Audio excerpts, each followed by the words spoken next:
जी हुण आपां गल करदे हां धुनी विओंत विग्यान दी। धुनी विओंत विग्यान है जिहड़ा देखो ये तां फस्ट ग्रेड दे विच तां डायरैक्ट दे रखिआ है। धुनी विओंत विग्यान फस्ट ग्रेड दे विच तां सीधा ही पढ़ना है तुसीं ते बस सैकेंड ग्रेड दे विच इहदा नाम धुनी विओंत विग्यान नहीं गा, बस पंजाबी दीआं धुनियां दा वर्गीकरण है, बस इन्ना ही फर्क है। ठीक है, सो ये क्लास फस्ट ग्रेड दे विच भी जरूरी है, सैकेंड ग्रेड दे विच भी, दोनों च मिल जूगी तुहानूं। हाँ जी, गल करते हैं धुनी विग्यान तो फस्ट ग्रेड वास्ते है, पर धुनी विओंत विग्यान है जिहड़ा ये फस्ट ते सैकेंड दोनों वास्ते ही जरूरी है। बस धुनी विओंत विग्यान शब्द का संबंध है जिहड़ा वो फस्ट ग्रेड दे नाल है। अगे धुनी विओंत विग्यान दे विच जिहड़ा मटीरियल आपां पढ़ना वो फस्ट ग्रेड सैकेंड ग्रेड दोनों वास्ते जरूरी है। ठीक है जी, गल क्लीयर है। हुण आपां गल करदे हां धुनी विओंत विग्यान दे विच पंजाबी धुनियां दे वर्गीकरण दा गल करांगे, जिहदे विचों प्रश्न बहुत आउंदे आ। तुहाडी सारियां दी लगभग तुहाडे विचों 80 या 90% विद्यार्थियों की ये समस्या भी है भी धुनियां दा वर्गीकरण सर सानूं नहीं आउंदा। बस याद रखणियां कॉमन गल्लां, तुसीं सिर्फ इन्ना ही है भी कॉमन चीज़ां अगर तुसीं याद रख लोगे, रट लोगे इनू, तो प्रश्न कोई गलत नहीं होगा, बेफिक्र हो जाओ तुसीं। बस तुहानूं स्थितियां सारियां कंसैप्ट तुहाडे सारे क्लीयर कर दिंदे। सब तो पहला तो विचरण समर्था के आधार ते देखो जी धुनियां है जिहड़ियां वो भाषा दे विच विचरदियां ने, है ना। विचरना का मतलब हुंदा घुमना फिरना, कह लो अगर मैं देसी शब्दां दे विच आखां घुमना फिरना। सो धुनियां है जिहड़ियां एक भाषा दे विच विचरदियां तुरदियां फिरदियां, उन्हां दी जगह है जिहड़ी ओह अपनी मतलब की है भी स्थिति कदी इधर है कदी उधर है, उहदे आधार ते विचरण समर्था दे आधार ते पंजाबी भाषा नूं दो धुनियां च वंडिया जांदा है। तुसीं इह तां जरूर सुनिया होना भी पंजाबी भाषा नूं जी दो प्रकार दे विच वंडिया जांदा धुनियां नूं, एक खंडी धुनियां पर एक अखंडी धुनियां। इह किहड़े आधार ते वंडिया जांदा इन्हां नूं? विचरण समर्था दे आधार ते। देखो पंजाबी भाषा दे विच धुनियां दो तरीके नाल विचरदियां हन, दो तरीके नाल विचरदियां। किहड़े तरीके नाल? एक तां खंडी तरीके नाल, एक अखंडी तरीके नाल।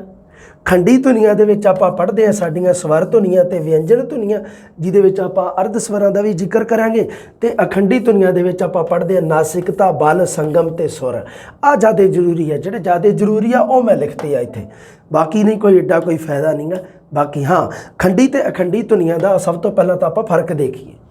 देखो खंडी धुनियां तां ओह है जिहड़ियां शब्दां दे विच सुतंत्र तौर ते विचरण दे समर्थ हन। इन्हां नूं खंडी धुनियां किहड़ियां? स्वर ते व्यंजन। स्वर ते व्यंजन धुनियां है जिहड़ियां वो शब्दां दे विच सुतंत्र तौर ते विचर सकदियां। अगर मैं आ जिहड़े शब्द लिखे आ, मान लो स्वर शब्द ही है, ठीक है, स्वर शब्द नूं अगर मैं टुकड़े करूँगा तो वह मैं लिख दूँगा सवर, ठीक है, मैं इस तरह लिख दूँगा इसनूं। सो ये अलग अलग हो गईयां, इहदे विच खंडी धुनी है ते अखंडी भी है, क्योंकि स्वर ते व्यंजन दोनों ही खंडी धुनियां दे विच आउंदे आ। मतलब खंडी अखंडी नहीं है नाल, सॉरी जे मैं गलत बोलता होवे मैं दुबारे दोहराउणा भी ये जिहड़ियां सारियां ये खंडी धुनियां है, चाहे ये स्वर है चाहे ये व्यंजन है, क्योंकि स्वर ते व्यंजन दोनों ही खंडी धुनियां दे विच आउंदे आ। दूसरे शब्दां दे विच नासिकता, बल, संगम, सुर ये अखंडी धुनियां हन, ये शब्दां दे विच सुतंत्र तौर ते नहीं विचर सकदियां। उदाहरण वास्ते जिवें तुसीं ला लो संगम शब्द ही ला लो। संगम शब्द अगर मैं करां सा प्लस ऐ नूं टिप्पी ते प्लस अगे ऐ बनूगा, है ना, संगम जां संग शब्द ही ला लो। हुण इहदे विच जिहड़ी आह टिप्पी लगी आ ये अखंडी धुनी है। ये की है? अखंडी धुनी है। यह नासिकता दे नाल संबंधित आ देखो, नासिकता पैदा करन वास्ते बिंदी ते टिप्पी पंजाबी दे विच इस्तेमाल कीतियां जांदियां हन। ध्यान है तुहानूं, है ना। एक तो हुंदी है नासिकता, एक हुंदे आ नासिकी व्यंजन। नासिकी व्यंजन तां हुंदियां खंडी धुनियां, नासिकता हुंदी है अखंडी धुनी। समझे भी नासिकी व्यंजन आ जिहड़े नंगा, नन्ना, अणाणा, नन्ना, मम्मा, ये तो है नासिकी व्यंजन। ये व्यंजन आ जिहड़े मैं बोले आ, ते व्यंजन किहदे च आउंदे आ? खंडी धुनियां च आउंदे आ। पर नासिकता जिवें मान लो टिप्पी जां बिंदी आ, बिंदी ते टिप्पी दो चिन्ह, ये नासिकता पैदा करन वास्ते वरते जांदे हन। तो यह है जिहड़े ये अखंडी धुनियां, क्यों? क्योंकि ये नासिकता वास्ते है, इसदा संबंध ये किहड़ियां धुनियां? ये अखंडी है। हुण ये इस शब्द दे विच सुतंत्र तौर ते नहीं विचर सकदियां। आ देख लो, ये स्वर दे नाल ही आऊगी टिप्पी, ये अलग नहीं आऊगी। ऐ कदे होया? ਆ ਦੇਖੋ ਕਦੇ ਐ ਥੋੜਾ ਹੋਊਗਾ ਵੀ ਜਿਵੇਂ ਸੰਗ ਸ਼ਬਦ ਨੂੰ ਮੈਂ ਦੁਬਾਰੇ ਲਿਖਾਂ ਤੇ ਤੁਸੀਂ ਕਹੋ ਸਾਰਾ ਹਸਾਇਆ ਪਲੱਸ ਐ ਪਲੱਸ ਆ ਟਿੱਪੀ ਅੱਡ ਕਰਤੀ, ਐਵੇਂ ਕਿਵੇਂ ਕਰ ਦੋਗੇ ਤੁਸੀਂ? ਲੱਫੜ ਨਹੀਂ ਖਾਣੇ ਤੁਸੀਂ ਕਿਤੇ ਹੈਂ? ਐਵੇਂ ਕਰ ਦੋਗੇ ਤੁਸੀਂ, ਐ ਕਰੋਗੇ ਉੱਤੇ ਟਿੱਪੀ ਲਾਓਗੇ ਐੜੇ ਦੇ। ਹਾਂ ਤੇ ਹੁਣ ਆ ਟਿੱਪੀ ਆ ਜਿਹੜੀ ਇਹ ਹੈਗੀ ਆ ਆਖੰਡੀ ਤੇ ਥੱਲੇ ਕੀ ਆ ਐੜਾ ਜਿਹੜਾ ਇਹ ਸਵਾਰਾ ਇਹ ਖੰਡੀ ਹੈ। ਲਓ ਜੀ ਅਖੰਡੀ ਧੁਨੀ ਹੈ, ਹਮੇਸ਼ਾ ਖੰਡੀ ਧੁਨੀ ਦੇ ਨਾਲ ਆਊਗੀ। ਸਮਝੇ ਕਹਾਣੀ ਨੂੰ? ਸ਼ਬਦਾਂ ਵਿੱਚ ਸੁਤੰਤਰ ਤੌਰ ਤੇ ਵਿਚਰਨ ਦੇ ਅਸਮਰੱਥ ਹੁੰਦੀਆਂ ਖੰਡੀ ਧੁਨੀ ਜਿਹੜੀਆਂ ਅਖੰਡੀ ਧੁਨੀਆਂ ਬਿੰਦੀ ਟਿੱਪੀ ਅਦਕ ਹੋਇਆ ਇਹ ਆ ਜਿਹੜੇ ਇਹ ਅਖੰਡੀ ਧੁਨੀਆਂ ਵਾਸਤੇ ਵਰਤੇ ਜਾਂਦੇ। ਬਿੰਦੀ ਟਿੱਪੀ ਤੇ ਅਦਕ ਸਾਡੇ 3 ਲਗਾਖਰ ਆ ਜਿਹੜੇ ਉਹ ਕੀ ਹੈ ਸਰ ਕਿਹੜੀਆਂ ਧੁਨੀਆਂ? ਉਹ ਅਖੰਡੀ ਧੁਨੀਆਂ ਹੈ। ਉਹ ਸੁਤੰਤਰ ਰੂਪ ਦੇ ਵਿੱਚ ਨਹੀਂ ਤੁਸੀਂ ਦੇਖੋਗੇ ਜਾਂ ਤਾਂ ਉਹ ਤਾਂ ਜ਼ਿਆਦਾਤਰ ਸਵਰਾਂ ਦੇ ਨਾਲ ਹੀ ਲੱਗਦੀਆਂ, ਜ਼ਿਆਦਾਤਰ ਕੀ ਸਵਰਾਂ ਨਾਲ ਹੀ ਲੱਗਦੀਆਂ, ਉਹ ਸਵਰਾਂ ਦੇ ਨਾਲ ਹੀ ਲੱਗਦੀਆਂ। ਆ ਦੇਖੋ ਜਦੋਂ ਮੈਂ ਹੁਣ ਅਖੰਡ ਸ਼ਬਦ ਹੈ, ਚਲੋ ਮੰਨ ਲਓ ਅਖੰਡ ਸ਼ਬਦ ਹੈ, ਜਿਵੇਂ ਚਲੋ ਮੰਨ ਲਓ ਗਾਂ ਸ਼ਬਦ ਹੈ, ਗਾਂ गाय हमारी माता है आगे कुछ नहीं आता है। हाँ लो जी हुण मैं गल करदा गां शब्द की। मैं दसदा तुहानूं भी गां शब्द नूं अगर मैं तोड़ा तो मैं तो इसनूं बनाऊँगा गै प्लस ऐड़े नूं कन्ना प्लस उत्ते बिंदी। ठीक है हुण इहदे विच बिंदी है जिहड़ी ओह नासिकता वास्ते वरती गई है ते नासिकता दा संबंध हैगा अखंडी धुनी नाल। मतलब की है भी जिहड़ा बिंदी चिन्ह है ਉਹ ਅਖੰਡੀ ਧੁਨੀ ਹੈ। ਸਮਝ ਗਏ ਕਹਾਣੀ ਨੂੰ ਵੀ ਇਹ ਅਖੰਡੀ ਧੁਨੀ ਹੈ। ਪਰ ਜਿਹੜਾ ਥਲੜਾ ਐੜਾ ਸਵਰ ਹੈ ਉਹ ਕੀ ਹੈ ਬੇਟਾ ਜੀ? ਉਹ ਹੈਗਾ ਖੰਡੀ ਧੁਨੀ। ਹੁਣ ਇਹਦੇ ਵਿੱਚ ਦੇਖੋ ਵੀ ਹੁਣ ਗਾਂ ਸ਼ਬਦ ਦੇ ਵਿੱਚ ਤੁਹਾਨੂੰ ਲੱਗ ਰਿਹਾ ਹੋਊਗਾ ਵੀ ਬਿੰਦੀ ਹੈ ਜਿਹੜੀ ਵਿਅੰਜਨ ਦੇ ਨਾਲ ਲੱਗੀ ਵੀ ਹੈ ਗੈ ਦੇ ਨਾਲ, ਤੁਹਾਨੂੰ ਤਾਂ ਵੇਖਣ ਨੂੰ ਲੱਗ ਗਿਆ।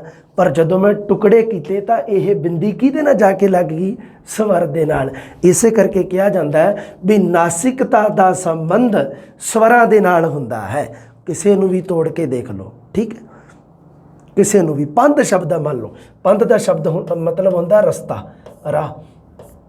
ਪੰਧ ਤਾਂ ਇਹ ਤੁਸੀਂ ਮੰਨ ਲਓ ਵੀ ਅਗਰ ਮੈਂ ਇਹਨੂੰ ਤੋੜਾਂ ਤਾਂ ਪੈ ਪਲੱਸ ਐੜੇ ਨੂੰ ਟਿੱਪੀ ਲੱਗੂਗੀ ਉੱਤੇ। ਆ ਦੇਖ ਲਓ ਪੱਪੇ ਨੂੰ ਟਿੱਪੀ ਰਹੀ ਨਹੀਂ ਉੱਤੇ, ਇੱਥੇ ਤੁਹਾਨੂੰ ਲੱਗਦਾ ਵੀ ਪੱਪੇ ਨੂੰ ਲੱਗੀ ਹੋਈ ਹੈ, ਪਰ ਨਹੀਂ ਨਾਸਿਕਤਾ ਦਾ ਸੰਬੰਧ ਸਵਰਾਂ ਦੇ ਨਾਲ ਹੁੰਦਾ। ਇਹ ਤੁਸੀਂ ਥੋੜੀ ਜਿਹੀ ਗੱਲ ਇਹ ਹੋ ਜੂਗੀ ਕਲੀਅਰ ਜਦੋਂ ਅੱਗੇ ਅਖੰਡੀ ਧੁਨੀਆਂ ਪੜਾਂਗੇ। ਮੈਂ ਇੱਥੇ ਵੀ ਤੁਹਾਨੂੰ ਦੱਸਤੀ ਹੈ। ਸੋ ਅਖੰਡੀ ਧੁਨੀਆਂ ਜਿਹੜੀਆਂ ਉਹ ਹਮੇਸ਼ਾ ਖੰਡੀ ਧੁਨੀਆਂ ਦੇ ਨਾਲ ਹੀ ਆਉਂਦੀਆਂ ਨੇ। ਠੀਕ ਹੈ ਅਗਲੀ ਗੱਲ, ਇਹਨਾਂ ਨੂੰ ਭਾਸ਼ਾਈ ਬੋਲਾਂ ਦੇ ਵਿੱਚੋਂ ਵੱਖਰਾ ਕਰਕੇ ਨਿਖੇੜਿਆ ਜਾ ਸਕਦਾ। ਤੁਹਾਨੂੰ ਕਿੰਨੇ ਉਦਾਹਰਨ ਦਿੱਤੇ ਆ ਮੈਂ, ਖੰਡ ਕਰਕੇ ਆਪਾਂ ਇਹਨੂੰ ਵੇਖ ਸਕਦੇ ਹਾਂ ਭਾਸ਼ਾਈ ਬੋਲਾਂ ਦੇ ਵਿੱਚੋਂ। ਪਰ ਜਿਹੜੀਆਂ ਅਖੰਡੀ ਧੁਨੀਆਂ ਉਹਨਾਂ ਨੂੰ ਭਾਸ਼ਾਈ ਬੋਲਾਂ ਦੇ ਵਿੱਚੋਂ ਨਿਖੇੜ ਕੇ ਅਲੱਗ-ਅਲੱਗ ਕਰਕੇ ਨਹੀਂ ਦੇਖ ਸਕਦੇ ਆਪਾਂ। ਇਹ ਹਮੇਸ਼ਾ ਖੰਡੀ ਧੁਨੀਆਂ ਦੇ ਨਾਲ ਹੀ ਦੇਖਣਾ ਪਊਗਾ ਇਹਨਾਂ ਨੂੰ। ਖੰਡਾਂ ਜਾਂ ਇਕਾਈਆਂ ਦੇ ਤੌਰ ਤੇ ਉਚਾਰਾਂ ਵਿੱਚੋਂ ਅਲੱਗ ਕਰਕੇ ਵਿਚਾਰਿਆ ਜਾ ਸਕਦਾ। ਜਿਵੇਂ ਮੈਂ ਉਚਾਰ ਅਲੱਗ-ਅਲੱਗ ਕਰਤੇ ਸੀ ਨਾ ਜੋੜ ਪਲੱਸ ਦੇ ਨਿਸ਼ਾਨ ਲਾ ਲੈ ਕੇ, ਉਵੇਂ ਆਪਾਂ ਇਹਨਾਂ ਨੂੰ ਅਲੱਗ-ਅਲੱਗ ਕਰਕੇ ਵਿਚਾਰ ਸਕਦੇ ਹਾਂ। ਪਰ ਇਹਨਾਂ ਨੂੰ ਬਈ ਅਖੰਡੀ ਧੁਨੀਆਂ ਨੂੰ ਅਲੱਗ-ਅਲੱਗ ਕਰਕੇ ਨਹੀਂ ਵਿਚਾਰ ਸਕਦੇ ਤੁਸੀਂ। ਇਕਾਈਆਂ ਦੇ ਤੌਰ ਤੇ ਉਚਾਰਾਂ ਦੇ ਵਿੱਚੋਂ ਅਲੱਗ ਨਹੀਂ ਕਰ ਸਕਦੇ ਤੁਸੀਂ, ਦੇਖਿਆ ਹੀ ਸੀ ਆਪਾਂ ਅੱਗੇ। ਖੰਡ ਕਰਕੇ ਇਹਦਾ ਵਿਸ਼ਲੇਸ਼ਣ ਕੀਤਾ ਜਾ ਸਕਦਾ। ਦੇਖੋ ਗੱਲ ਤਾਂ ਲਿਖੀ ਹੈ ਇੱਕ ਹੀ, ਇੱਥੇ ਗੱਲ ਤਾਂ ਇੱਕ ਹੀ ਲਿਖੀ ਆ ਪਰ ਸ਼ਬਦਾਵਲੀ ਅਲੱਗ-ਅਲੱਗ ਲਿਖੀ ਸੀਗੀ। ਮੈਂ ਸਾਰੀਆਂ ਸ਼ਬਦਾਵਲੀਆਂ ਲਿਖਤੀਆਂ। ਮੈਂ ਕਿਹਾ ਇਹ ਤੁਹਾਡੇ ਸਾਰੀਆਂ ਹੀ ਕੰਮ ਦੀਆਂ। ਅਲੱਗ-ਅਲੱਗ ਸ਼ਬਦਾਵਲੀ ਪੜ੍ਹੋਗੇ ਅਲੱਗ-ਅਲੱਗ ਤਰੀਕੇ ਨਾਲ ਕਨਸੈਪਟ ਕਲੀਅਰ ਹੋਊਗਾ ਵੀ ਖੰਡ ਕਰਕੇ ਵਿਸ਼ਲੇਸ਼ਣ ਨਹੀਂ ਕੀਤਾ ਜਾ ਸਕਦਾ। ਇੱਕੋ ਹੀ ਗੱਲ ਹੈ ਵੀ ਇਕਾਈਆਂ ਦੇ ਤੌਰ ਤੇ ਉਚਾਰਾਂ ਵਿੱਚੋਂ ਅਲੱਗ ਕਰਕੇ ਤੁਸੀਂ ਨਹੀਂ ਦੇਖ ਸਕਦੇ। ਇੱਕੋ ਹੀ ਗੱਲ ਹੈ ਭਾਸ਼ਾਈ ਬੋਲਾਂ ਵਿੱਚੋਂ ਵੱਖਰਾ ਕਰਕੇ ਨਹੀਂ ਵੱਖਰਾ ਕਰਕੇ ਇਸ ਨੂੰ ਨਿਖੇੜਿਆ ਜਾ ਸਕਦਾ। ਸੇਮ ਹੀ ਗੱਲ ਹੈ। ਆ ਵੀ ਸ਼ਬਦਾਂ ਵਿੱਚ ਸੁਤੰਤਰ ਤੌਰ ਤੇ ਵਿਚਰ ਸਕਦੀਆਂ, ਮਤਲਬ ਉਸ ਦੇ ਖੰਡ ਕਰ ਸਕਦੇ ਹਾਂ ਆਪਾਂ, ਵਿਸ਼ਲੇਸ਼ਣ ਕਰ ਸਕਦੇ ਹਾਂ। ਗੱਲ ਸੇਮ ਹੀ ਆ, ਅਲੱਗ-ਅਲੱਗ ਤਰੀਕੇ ਨਾਲ ਲਿਖੀ ਹੋਈ ਹੈ, ਉਵੇਂ ਹੀ ਹੈ। ਵਿਸ਼ਲੇਸ਼ਣ ਇਹਦਾ ਨਹੀਂ ਕੀਤਾ ਜਾ ਸਕਦਾ ਅਖੰਡੀ ਧੁਨੀਆਂ ਦਾ। ਲਓ ਜੀ ਹੁਣ ਆਪਾਂ ਗੱਲ ਕਰਦੇ ਹਾਂ ਪੰਜਾਬੀ ਸਵਰ ਧੁਨੀਆਂ ਦੀ। ਖੰਡੀ ਧੁਨੀਆਂ ਦੇ ਵਿੱਚ ਸਵਰ ਧੁਨੀਆਂ ਤੇ ਵਿਅੰਜਨ ਧੁਨੀਆਂ ਦੇ ਵਿੱਚ ਸਭ ਤੋਂ ਪਹਿਲਾਂ ਆ ਜਾਓ ਜੀ ਸਵਰ ਧੁਨੀਆਂ ਦੀ ਗੱਲ ਕਰਦੇ ਹਾਂ। ਸਵਰ ਧੁਨੀਆਂ ਦੇ ਵਿੱਚ ਜੀਭ ਤੇ ਬੁੱਲ ਅਹਿਮ ਕਾਰਜ ਕਰਦੇ ਨੇ। ਦੇਖੋ ਇੱਕ ਤਾਂ ਆਪਾਂ ਸਵਰਾਂ ਦੀ ਪਰਿਭਾਸ਼ਾ ਪੜ੍ਹੀ ਸੀ ਤਾਂ ਉਦੋਂ ਕਿਹਾ ਸੀ ਵੀ ਇਹ ਮੂੰਹ ਦੇ ਕਿਸੇ ਖਾਸ ਥਾਂ ਤੋਂ ਨਹੀਂ ਉਚਾਰੇ ਜਾਂਦੇ ਹਨ। ਪਰ ਇਹਦੇ ਵਿੱਚ ਜਦੋਂ ਆਪਾਂ ਸਵਰ ਧੁਨੀਆਂ ਨੂੰ ਆਪਾਂ ਬੋਲਦੇ ਹਾਂ ਤਾਂ ਉਦੋਂ ਕੀ ਹੈ ਜ਼ਿਆਦਾਤਰ ਜੀਭ ਤੇ ਬੁੱਲ ਅਹਿਮ ਕਾਰਜ ਕਰਦੇ ਆ। ਇਹ ਤੁਸੀਂ ਧਿਆਨ ਰੱਖਣਾ। ਅਗਰ ਪ੍ਰਸ਼ਨ ਆ ਜੇ ਵੀ ਪੰਜਾਬੀ ਸਵਰ ਧੁਨੀਆਂ ਦੇ ਵਰਗੀਕਰਨ ਤੇ ਕਿਹੜੇ ਅੰਗਾਂ ਦਾ ਵਰਕ, ਅਹਿਮ ਕਾਰਜ ਕਿਹੜੇ ਅੰਗ ਕਰਦੇ ਆ, ਤਾਂ ਜੀਭ ਤੇ ਬੁੱਲ, ਦੋ ਤੁਸੀਂ ਧਿਆਨ ਵਿੱਚ ਰੱਖਣੇ ਆ। ਸੋ ਵਰਗੀਕਰਨ ਹੈ ਜਿਹੜਾ ਪੰਜਾਬੀ ਸਵਰ ਧੁਨੀਆਂ ਦਾ, ਉਹ ਜੀਭ ਤੇ ਬੁੱਲਾਂ ਦੀ ਸਥਿਤੀ ਦੇ ਆਧਾਰ ਤੇ ਹੀ ਹੁੰਦਾ। ਦੋ ਤਰੀਕੇ ਨਾਲ ਹੁੰਦਾ, ਦੋਨੋਂ ਤਰੀਕੇ ਨਾਲ ਮੈਂ ਤੁਹਾਨੂੰ ਦੱਸ ਦਿੰਦਾ। ਸਭ ਤੋਂ ਪਹਿਲਾਂ ਜੀਭ ਦੀ ਸਥਿਤੀ ਦੇ ਆਧਾਰ ਤੇ ਦੇਖਾਂਗੇ। ਜੀਭ ਦੀ ਸਥਿਤੀ ਦੇ ਆਧਾਰ ਤੇ ਦੂਸਰਾ ਇਹਦਾ ਨਾਮ ਲਿਖਿਆ ਜਾਂਦਾ ਉਚਾਰਨ ਵਿਧੀ ਦੇ ਆਧਾਰ ਤੇ। ਜੀਭ ਦੀ ਸਥਿਤੀ ਦੇ ਆਧਾਰ ਤੇ ਦਾ ਦੂਸਰਾ ਨਾਮ ਹੈ ਉਚਾਰਨ ਵਿਧੀ ਦੇ ਆਧਾਰ ਤੇ। ਉਚਾਰਨ ਢੰਗ ਦੇ ਆਧਾਰ ਤੇ ਸਵਰਾਂ ਨੂੰ, ਅਲੱਗ-ਅਲੱਗ ਸਵਰ ਧੁਨੀਆਂ ਨੂੰ ਵੰਡਿਆ ਗਿਆ ਹੈ। ਦੇਖੋ ਕਿਵੇਂ, ਦੇਖੋ ਇੱਕ ਤਾਂ ਹੁਣ ਕੀ ਹੈ, ਪੰਜਾਬੀ ਸਵਰ ਧੁਨੀਆਂ ਤੁਹਾਨੂੰ ਪਤਾ ਹੀ ਹੈ ਵੀ ਆਪਣਾ 10 ਪੜ੍ਹਦੇ ਹਾਂ ਜਦੋਂ, ਐੜਾ ਮੁਕਤਾ, ਐੜੇ ਖੰਨਾ, ਈੜੀ ਸਿਆਰੀ, ਈੜੀ ਬਿਹਾਰੀ, ਊੜੇ ਔਂਕੜ, ਊੜੇ ਦਲੰਕੜ, ਈੜੀ ਲਾਂ ਤੇ ਐੜੇ ਦੁਲਾਂ, ਊੜੇ ਹੋੜਾ, ਐੜੇ ਕਨੌੜਾ, ਹੈ ਨਾ। ਇਸ ਤਰ੍ਹਾਂ ਕਰਕੇ ਆਪਾਂ 10 ਸਵਰ ਧੁਨੀਆਂ ਦਾ, ਇਹਨਾਂ ਨੂੰ 10 ਸਵਰ ਧੁਨੀਆਂ ਨੂੰ ਆਪਾਂ ਅਲੱਗ-ਅਲੱਗ ਇਹਨੂੰ ਪੜ੍ਹਨਾ ਹੈ। ਇਹਨਾਂ ਦਾ ਅਲੱਗ-ਅਲੱਗ ਜਿਹੜਾ ਜ਼ਿਕਰ ਹੈ ਉਹ ਦੋ ਤਰੀਕੇ ਨਾਲ ਮੈਂ ਤੁਹਾਨੂੰ ਇਹਦਾ ਵਰਗੀਕਰਨ ਤੁਹਾਨੂੰ ਦੱਸੂਗਾ। ਇੱਕ ਜੀਭ ਦੇ ਆਧਾਰ ਤੇ, ਜੀਭ ਦੀ ਸਥਿਤੀ ਦੇ ਆਧਾਰ ਤੇ, ਇੱਕ ਬੁੱਲਾਂ ਦੀ ਸਥਿਤੀ ਦੇ ਆਧਾਰ ਤੇ। ਸਭ ਤੋਂ ਪਹਿਲਾਂ ਆਪਾਂ ਵਰਗੀਕਰਨ ਸਵਰ ਧੁਨੀਆਂ ਦਾ ਪੜ੍ਹਨਾ ਹੈ ਜੀਭ ਦੀ ਸਥਿਤੀ ਦੇ ਆਧਾਰ ਤੇ। ਇੱਕ ਪ੍ਰਸ਼ਨ ਤੁਹਾਡੇ ਸਾਹਮਣੇ, ਬਹੁਤ ਲੋਕ ਕਈ ਨਾ ਬਹੁਤ ਐਵੇਂ ਤੰਗ ਕਰਦੇ ਆ, ਕਈ ਮਤਲਬ ਬਹੁਤ ਪ੍ਰਸ਼ਨ ਤੰਗ ਕਰਦੇ ਆ ਕਈ, ਉਹਨਾਂ ਦੇ ਵਿੱਚੋਂ ਇੱਕ ਇਹ ਵੀ ਹੈ, ਸ਼ਾਇਦ ਬਹੁਤ ਸਾਰੇ ਐਵੇਂ ਲੋਕ ਮੇਰੇ ਹਿਸਾਬ ਨਾਲ ਪੜ੍ਹਾ ਦਿੰਦੇ ਐਵੇਂ, ਹੈ ਨਾ, ਬਹੁਤ ਸਾਰੇ ਕਿ ਕਈ ਮੈਂ ਇਸ ਤਰ੍ਹਾਂ ਦੇ ਦੇਖੇ, ਪਤਾ ਨਹੀਂ ਉਹਨਾਂ ਦਾ ਨੌਲੇਜ ਗਿਆਨ ਕਿਵੇਂ ਦਾ, ਮੈਨੂੰ ਨਹੀਂ ਪਤਾ ਇਸ ਗੱਲ ਦਾ। ਅਤੇ ਪਰ ਤੁਸੀਂ ਇੱਕ ਗੱਲ ਦਾ ਤੁਸੀਂ ਧਿਆਨ ਰੱਖਣਾ ਹੈ, ਅਗਰ ਮੰਨ ਲਓ ਵੀ ਦੇਖੋ ਸਵਰ ਧੁਨੀਆਂ 10 ਹੀ ਹੈ, ਅੱਗੇ ਕੀ ਹੈ ਵੀ ਸਵਰ ਵੀ ਮਤਲਬ 10 ਹੀ ਕਿਹਾ ਜਾਂਦਾ। ਸਵਰ ਜਾਂ ਸਵਰ ਧੁਨੀਆਂ ਨੂੰ ਅੱਗੇ ਜਾ ਕੇ ਰੀਟ ਤੱਕ ਤਾਂ ਕੋਈ ਦਿੱਕਤ ਨਹੀਂ, ਵੀ ਰੀਟ ਤੱਕ ਤਾਂ ਭਾਵੇਂ ਮੂਲ ਸਵਰ ਆ ਜੇ, ਉਹ ਵੀ ਮੂਲ ਸਵਰ 3, ਸਵਰ 3, ਸਵਰ ਧੁਨੀਆਂ 10, ਇੱਥੋਂ ਤੱਕ ਸਥਿਤੀ ਰੀਡ ਤਾਂ ਕਲੀਅਰ ਹੁੰਦੀ ਹੈ। ਪਰ ਜਦੋਂ ਆਪਾਂ ਅਗਲੀ ਸਥਿਤੀ 'ਚ ਜਾਂਦੇ ਹਾਂ, ਜਦੋਂ ਆਪਾਂ ਹੋਰ ਇਹਨੂੰ ਮਤਲਬ ਕੀ ਹੈ ਵੀ ਉਤਲੇ ਲੈਵਲ 'ਤੇ ਪੜ੍ਹਦੇ ਹਾਂ, ਸੈਕੰਡ ਗ੍ਰੇਡ ਅਤੇ ਫਸਟ ਗ੍ਰੇਡ ਵਾਸਤੇ, ਉਦੋਂ ਸਵਰ ਅਤੇ ਸਵਰ ਧੁਨੀਆਂ ਇਹ ਦੋਨੋਂ ਤਾਂ ਹੋ ਜਾਂਦੀਆਂ 10 ਉਦੋਂ। ਪਰ ਕਾਰਨ ਤੁਹਾਨੂੰ ਦੱਸਦਾ ਵੀ ਕੀ ਹੈ, ਵੈਸੇ ਹੀ ਮਤਲਬ ਇੱਕ ਹੋ ਜਾਂਦਾ। ਇੱਕ ਤਾਂ ਸਵਰ ਜਾਂ ਸਵਰ ਧੁਨੀਆਂ ਤੁਸੀਂ ਪੜ੍ਹਦੇ ਹੋਵੋਗੇ, ਕਨਫਿਊਜ਼ ਨਾ ਹੋਇਓ ਕਦੇ ਵੀ, ਬਸ ਕੋਈ ਦਿੱਕਤ ਨਹੀਂ। ਹੁਣ ਤੁਸੀਂ ਸੈਕੰਡ ਗ੍ਰੇਡ 'ਤੇ ਫੋਕਸ ਕਰੋ, ਰੀਡ ਵਾਲੀ ਕੋਈ ਦਿੱਕਤ ਨਹੀਂ। ਅਗਰ ਤੁਸੀਂ ਰੀਡ ਦਾ ਪੇਪਰ ਦੇਣਾ ਕੋਈ ਨਹੀਂ, ਕਾਮਨ ਹੈ, ਤੁਸੀਂ ਤੁਹਾਡਾ ਪ੍ਰਸ਼ਨ ਸਹੀ ਹੋ ਜਾਊਗਾ। ਸਵਰ ਜਾਂ ਸਵਰ ਧੁਨੀਆਂ ਅਗਰ ਗੱਲ ਕਰੀਏ ਤਾਂ ਉਹ ਤਾਂ ਬਣ ਜਾਂਦੀਆਂ ਜਾ ਕੇ 10, ਠੀਕ ਹੈ, ਹੁਣ ਹੀ ਤੁਹਾਨੂੰ ਗਿਣਾ ਕੇ ਹਟਿਆ। ਪਰ ਜਦੋਂ ਗੱਲ ਕਰਦੇ ਹਾਂ ਸਵਰ ਵਾਹਕ, ਸਵਰ ਵਾਹਕ ਮਤਲਬ ਸਵਰਾਂ ਦੇ ਵਾਹਕ, ਸਵਰਾਂ ਨੂੰ ਲਿਜਾਣ ਵਾਲੇ ਵਾਹਕ, ਵਾਹਨ ਨੂੰ ਚਲਾਉਣ ਵਾਲਾ ਵਾਹਕ ਹੁੰਦਾ ਹੈ ਨਾ ਸਵਰ ਵਾਹਕ, ਤਾਂ ਉਹ ਆ ਜਾਣਗੇ 3। ਇੱਕ ਸਾਡਾ ਊੜਾ, ਐੜਾ ਤੇ ਈੜੀ, ਇਹ 3 ਸਾਡੇ ਸਵਰ ਵਾਹਕ ਆ ਜਾਂਦੇ ਆ, ਜਿਨ੍ਹਾਂ ਨੂੰ ਆਪਾਂ ਮੂਲ ਸਵਰ ਵੀ ਕਹਿ ਦਿੰਦੇ ਆ, ਇਹ ਤਾਂ ਆ ਜਾਂਦੇ ਆ। ਪਰ ਸਵਰ ਜਾਂ ਸਵਰ ਧੁਨੀਆਂ ਹੋ ਜਾਂਦੀਆਂ 10 ਅੱਗੇ ਜਾ ਕੇ। ਪਰ ਜੇ ਤੁਸੀਂ ਰੀਟ ਦੇ ਵਿਦਿਆਰਥੀ ਹੋ ਤਾਂ ਤੁਹਾਡੇ ਵਾਸਤੇ ਕੋਈ ਦਿੱਕਤ ਨਹੀਂ। ਅਗਰ ਆ ਜੇ ਮੂਲ ਸਵਰ ਕਿੰਨੇ ਆ, 3, ਸਵਰ ਵਾਹਕ ਕਿੰਨੇ ਆ, 3, ਸਵਰ ਕਿੰਨੇ ਆ, ਇੱਕ ਪ੍ਰਸ਼ਨ ਆਇਆ ਵਾ ਸਵਰ ਕਿੰਨੇ ਆ, ਤਾਂ ਉਹਦਾ ਉੱਤਰ 3 ਆ। ਹਾਂ, ਸਵਰ ਧੁਨੀਆਂ ਪੁੱਛ ਲੈ ਤਾਂ ਉਹ 10 ਹੈ। ਇਹ ਤਾਂ ਹੈਗਾ ਰੀਟ ਦੇ ਟਾਈਪ ਦਾ ਵਰਗੀਕਰਨ। ਪਰ ਜਦੋਂ ਉੱਤੇ ਆਪਾਂ ਉੱਪਰ ਪੜ੍ਹਦੇ ਹਾਂ ਅਗਲੀ ਸਥਿਤੀ ਦੇ ਵਿੱਚ, ਉਦੋਂ ਤੁਸੀਂ ਵਿਆਕਰਨਾਂ ਵਿੱਚ ਪੜ੍ਹਦੇ ਹੋਵੋਗੇ, ਕਨਫਿਊਜ਼ ਨਹੀਂ ਹੋਣਾ ਤੁਸੀਂ। ਸਵਰ ਜਾਂ ਸਵਰ ਧੁਨੀਆਂ ਦੀ ਗੱਲ ਆ ਜੇ ਤਾਂ ਉਹ 10 ਹੈ, ਪਰ ਜਦੋਂ ਸਵਰ ਵਾਹਕ ਜਾਂ ਮੂਲ ਸਵਰਾਂ ਦੀ ਗੱਲ ਆ ਜੇ ਤਾਂ ਉਹ 3 ਹੈ। ਕੋਈ ਪ੍ਰਸਥਿਤੀ ਨਹੀਂ, ਕੋਈ ਦਿੱਕਤ ਨਹੀਂ। ਇਸ ਤਰ੍ਹਾਂ ਦੇ ਪ੍ਰਸ਼ਨ ਬਹੁਤ ਕਾਮਨ ਸੀਗੇ, ਆ ਚੁੱਕੇ ਆ, ਉਹ ਸਮਾਂ ਬੀਤ ਗਿਆ। ਉਹ ਮਾਂ ਮਰ ਗਈ ਜਿਹੜੀ ਦਹੀਂ ਨਾਲ ਟੁੱਕ ਦਿੰਦੀ ਸੀ, ਉਹ ਖਤਮ ਹੋ ਗਿਆ ਵੇਲਾ। ਹਾਂ, ਜੀਭ ਦੀ ਸਥਿਤੀ ਦੇ ਆਧਾਰ ਤੇ, ਜਾਂ ਇਹਦਾ ਦੂਸਰਾ ਨਾਮ ਹੈ ਉਚਾਰਨ ਵਿਧੀ ਦੇ ਆਧਾਰ ਤੇ। ਵਿਧੀ ਹੁੰਦਾ ਢੰਗ, ਤਰੀਕਾ। ਸੋ ਉਚਾਰਨ ਕਰਨ ਦਾ, ਬੋਲਣ ਦੇ ਆਧਾਰ ਤੇ ਸਵਰਾਂ ਨੂੰ ਕਿੰਨਿਆਂ 'ਚ ਵੰਡਿਆ ਗਿਆ ਦੇਖ ਲਓ। ਇੱਕ ਤਾਂ ਉੱਚੇ ਸਵਰ, ਇੱਕ ਅਰਧ ਸਵਰ, ਇੱਕ ਅਰਧ ਉੱਚੇ, ਇੱਕ ਨੀਵੇਂ ਤੇ ਇੱਕ ਅਰਧ ਨੀਵੇਂ, ਠੀਕ ਹੈ। ਹੁਣ ਉੱਚੇ ਸਵਰਾਂ ਦਾ ਦੂਸਰਾ ਨਾਮ ਹੈ ਬੰਦ ਸਵਰ। ਉੱਚੇ ਸਵਰ ਬੋਲਣ ਵੇਲੇ ਜਦੋਂ ਜੀਭ ਵੱਧ ਤੋਂ ਵੱਧ ਉੱਪਰ ਨੂੰ ਉੱਠੇ, ਮਤਲਬ ਉੱਚੀ ਉੱਠੇ, ਤਾਂ ਉਹਦਾ ਨਾਮ ਹੋ ਗਿਆ ਉੱਚੇ ਸਵਰ। ਉੱਚੇ ਸਵਰ ਉਹਨਾਂ ਨੂੰ ਬੰਦ ਸਵਰ ਵੀ ਕਿਹਾ ਜਾਂਦਾ ਹੈ। ਉਦੋਂ ਕੀ ਹੁੰਦਾ ਵੀ ਜਦੋਂ ਜੀਭ ਵੱਧ ਤੋਂ ਵੱਧ ਉੱਪਰ ਉੱਠੂਗੀ ਤਾਂ ਜੀਭ ਤੇ ਉੱਪਰ ਵਾਲੀ ਜਿਹੜੀ ਛੱਤ ਹੈ ਉਹਦਾ ਕੀ ਹੋਊਗਾ, ਉਹਦਾ ਜਗ੍ਹਾ ਘੱਟ ਜੂਗੀ, ਮਤਲਬ ਆਲਮੋਸਟ ਬੰਦ ਹੋ ਜੂਗੀ। ਇਸ ਕਰਕੇ ਉਸ ਨੂੰ ਬੰਦ ਸਵਰ ਕਿਹਾ ਜਾਂਦਾ ਹੈ। ਸਮਝੇ ਕਹਾਣੀ ਨੂੰ? ਕਿਹੜੇ ਕਿਹੜੇ ਆ? 2 ਆ, ਇੱਕ ਈੜੀ ਬਿਹਾਰੀ ਈ ਤੇ ਊੜੇ ਦਲੰਕੜ ਊ। ਸੋ ਈ ਤੇ ਊ ਦੋਨੋਂ ਸਵਰ ਆ ਜਿਹੜੇ ਇਹ ਉੱਚੇ ਸਵਰ ਆ ਜਾਂ ਬੰਦ ਸਵਰ ਆ। ਤੁਸੀਂ ਬੋਲੋਗੇ ਜਦੋਂ ਈ ਤੇ ਊ, ਦੋਨੋਂ ਬੋਲਣ ਵੇਲੇ ਕੀ ਹੈ ਕਿ ਜੀਭ ਦੀ ਸਥਿਤੀ ਹੈ ਜਿਹੜੀ ਉਹ ਜ਼ਿਆਦਾ ਉੱਚੀ ਉੱਠਦੀ ਹੈ, ਇਸ ਕਰਕੇ ਇਹਨਾਂ ਨੂੰ ਉੱਚੇ ਸਵਰ। ਦੂਸਰਾ ਨਾਮ ਬੰਦ ਸਵਰ। ਉੱਚੇ ਬੰਦ ਕਿਹੜੇ ਕਿਹੜੇ? ਈ ਤੇ ਊ, ਦੋ ਵੱਡੀਆਂ ਮਾਤਰਾਵਾਂ ਵਾਲੇ, ਠੀਕ ਹੈ। ਉਸ ਤੋਂ ਬਾਅਦ ਆ ਜਾਣਗੇ ਜੀ ਅਰਧ ਉੱਚੇ, ਮਤਲਬ ਅੱਧੇ ਉੱਚੇ। ਅੱਧੇ ਉੱਚੇ ਜਾਂ ਜਿਹਦਾ ਦੂਸਰਾ ਨਾਮ ਹੋਊਗਾ ਅਰਧ ਬੰਦ, ਕੋਈ ਦਿੱਕਤ ਨਹੀਂ ਵੀ ਜੇ ਉੱਚੇ ਜਾਂ ਬੰਦ ਆ ਇੱਕ ਦਾ ਨਾਮ, ਦੂਸਰੇ ਦਾ ਕੀ ਹੋਊਗਾ? ਅਰਧ ਉੱਚੇ ਜਾਂ ਅਰਧ ਬੰਦ, ਵੀ ਅੱਧਾ ਬੰਦ ਹੋਊਗਾ ਜਦੋਂ, ਹੈ ਨਾ, ਹਾਂ ਮੂੰਹ। ਤਾਂ ਉਹਦੇ ਵਾਸਤੇ ਜੀਭ ਥੋੜੀ ਘੱਟ ਉੱਚੀ ਉੱਠੇ, ਜਦੋਂ ਤਾਂ ਵੱਧ ਤੋਂ ਵੱਧ ਉੱਚੀ ਉੱਠੇ ਤਾਂ ਉਹ ਤਾਂ ਹੋ ਗਏ ਉੱਚੇ। ਅਗਰ ਥੋੜੀ ਘੱਟ ਉੱਚੀ ਉੱਠ ਰਹੀ ਹੈ, ਮਤਲਬ ਵੱਧ ਉੱਚੀ ਨਾਲੋਂ ਥੋੜੀ ਘੱਟ, ਥੋੜੀ ਜਿਹੀ ਘੱਟ ਹੈ ਸਥਿਤੀ ਉੱਚੀ ਜੀਭ ਦੀ, ਤਾਂ ਉਹਨਾਂ ਨੂੰ ਕਿਹਾ ਜਾਂਦਾ ਅਰਧ ਉੱਚੇ ਜਾਂ ਅਰਧ ਬੰਦ ਸਵਰ। ਤੇ ਈੜੀ ਸਿਹਾਰੀ ਤੇ ਊੜੇ ਔਂਕੜ ਇਹ ਦੋਨੋਂ ਅਰਧ ਉੱਚੇ ਹੈ, ਸਮਝ ਗਏ। ਈੜੀ ਬਿਹਾਰੀ ਤੇ ਊੜੇ ਦੁਲੰਕੜ, ਈ ਤੇ ਊ ਤਾਂ ਉੱਚੇ ਸਵਰ ਹੈ, ਤੇ ਇਹ ਤੇ ਉਹ, ਇਹ ਦੋਨੋਂ ਸਵਰ ਆ ਜਿਹੜੇ ਇਹ ਅਰਧ ਉੱਚੇ ਆ। ਅਗਰ ਤੁਸੀਂ ਇਹਨਾਂ ਨੂੰ ਤੁਸੀਂ ਉਹ ਸੋਚੋਗੇ ਸਰ ਤੁਸੀਂ ਉਚਾਰਨ ਇਹਦਾ ਗਲਤ ਕਰ ਰਹੇ ਹੋ, ਤੁਹਾਡੇ ਮਨ ਦੇ ਵਿੱਚ ਆ ਸਕਦਾ ਵੀ ਇਹ ਤੇ ਉਹ ਕਿਵੇਂ ਹੋਊਗਾ, ਇਹਦਾ ਉਚਾਰਨ ਤਾਂ ਸਰ ਈ ਤੇ ਊ ਹੈ। ਦੇਖੋ ਈ ਤੇ ਊ ਜਿਹੜਾ ਉਚਾਰਨ ਹੈ ਹਿੰਦੀ 'ਚ ਬੇਟਾ ਜੀ, ਤੁਹਾਡੀ ਇਹ ਗਲਤੀ ਹੈ ਕਿ ਤੁਸੀਂ ਸੁਧਾਰਨੀ ਹੈ। ਬਹੁਤ ਸਾਰੇ ਵਿਦਿਆਰਥੀ ਹੈ ਜਿਹੜੇ ਉਹ ਇਸ, ਉਸ, ਉਹ ਹੈ, ਇਹ ਕਾਰਨ ਕਿਉਂ ਪੜ੍ਹਦੇ ਆ? ਇਸ, ਉਸ, ਉਹ ਹੈ, ਇਹ ਕਿਉਂ ਪੜ੍ਹਦੇ ਐਵੇਂ? ਕਾਰਨ ਇਹਦੇ ਪਿੱਛੇ ਕਿਉਂ? ਕਿਉਂਕਿ ਇਹਨੂੰ ਉਚਾਰਨ ਦਾ ਨਹੀਂ ਪਤਾ ਇਹਨਾਂ ਦਾ। ਈੜੀ ਸਿਹਾਰੀ ਇਹ, ਈੜੀ ਸਿਹਾਰੀ ਈ ਨਹੀਂ ਗਾ, ਈੜੀ ਸਿਹਾਰੀ ਈ ਨਹੀਂ, ਗਲਤ। ਈੜੀ ਸਿਹਾਰੀ ਇਹ, ਇਸ, ਈੜੀ ਸਿਹਾਰੀ ਇਹ, ਇਸ।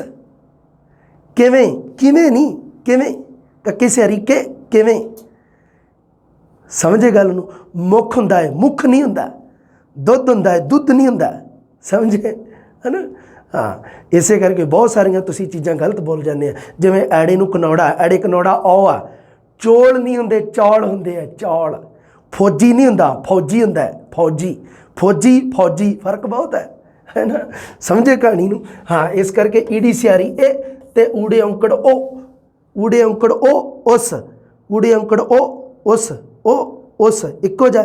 ਊੜੇ ਔਂਕੜ ਊ ਨਹੀਂ ਹੁੰਦਾ, ਊ ਤਾਂ ਉਸ ਬਣ ਜਾਊਗਾ, ਉਸ, ਉਸ ਤਾਂ ਹਿੰਦੀ ਦਾ ਸ਼ਬਦ ਹੈ। ਇਸ ਕਰਕੇ ਤੁਸੀਂ ਅੱਗੇ ਵਿਦਿਆਰਥੀਆਂ ਨੂੰ ਪੜ੍ਹਾਉਣਾ, ਥੋੜ੍ਹੀ ਜਿਹੀ ਪ੍ਰੈਕਟਿਸ ਕਰਿਆ ਕਰੋ ਇਹਦੇ 'ਤੇ। ਮੈਂ ਦੁਬਾਰੇ ਬੋਲ ਕੇ ਦੱਸਦਾ ਸਾਰੇ ਤੁਹਾਨੂੰ।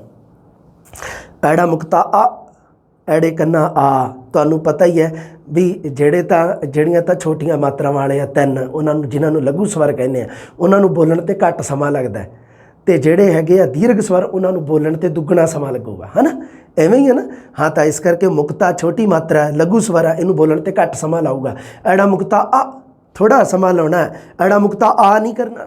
ਐੜਾ ਮੁਕਤਾ ਆ, ਐੜੇ ਕੰਨਾ ਆ, ਕਿਉਂਕਿ ਦੀਰਘ ਮਾਤਰਾ ਹੈ, ਵੱਡੀ ਕਰਨੀ ਹੈ, ਲੰਮੀ ਕਰਨੀ ਹੈ। ਈੜੀ ਸਿਹਾਰੀ ਇਹ ਛੋਟੀ ਮਾਤਰਾ ਹੈ, ਛੋਟੀ ਹੈ, ਘੱਟ ਸਮੇਂ 'ਚ ਬੋਲਣੀ ਹੈ। ਈੜੀ ਸਿਹਾਰੀ ਇਹ ਨਹੀਂ ਕਰਨਾ, ਇਹ ਤਾਂ ਦੂਸਰੀ ਹੈ, ਇਹ ਤਾਂ ਆਹ ਹੈ, ਆਪਾਂ ਬੋਲ ਰਹੇ ਹਾਂ ਆਹ। ਈੜੀ ਸਿਹਾਰੀ ਇਹ, ਲਓ ਮੈਂ ਤੁਹਾਨੂੰ ਲਿਖ ਕੇ ਹੀ ਦੱਸਦਾ ਇੱਥੇ, ਐਵੇਂ ਨਹੀਂ ਸੂਤ ਆਉਣਾ, ਤੁਸੀਂ ਮੈਨੂੰ ਪਤਾ ਲੱਗ ਗਿਆ ਤੁਹਾਡਾ। ਆ ਤਾਂ ਹੈ ਮੁਕਤਾ, ਇਹ ਨਹੀਂ, ਆ ਪੈਨ ਠੀਕ ਰਹੂਗਾ। ਆ ਤਾਂ ਹੈ ਮੁਕਤਾ, ਆ ਹੈ ਕੰਨਾ, ਆ ਹੈ ਸਿਆਰੀ, ਆ ਹੈ ਬਿਆਰੀ, ਆ ਹੈ ਔਂਕੜ, ਆ ਹੈ ਦੁਲੰਕੜ, ਆ ਹੈ ਲਾਂ। ਈੜੀ, ਈੜੀ ਲਾਂ, ਆ ਹੈ ਦੁਲਾਂ, ਐੜੇ ਦੁਲਾਵਾਂ, ਸੌਰੀ। ਹਾਂ, ਆ ਹੈਗਾ ਊੜੇ ਹੋੜਾ, ਆਹ, ਅਤੇ ਆਹ ਹੈ ਜੀ ਐੜੇ ਕਨੌੜਾ। ਇਸ ਤਰ੍ਹਾਂ ਕਰਕੇ ਜਿਹੜੀ ਮਾਤਰਾ ਲੱਗੀ ਹੁੰਦੀ ਹੈ।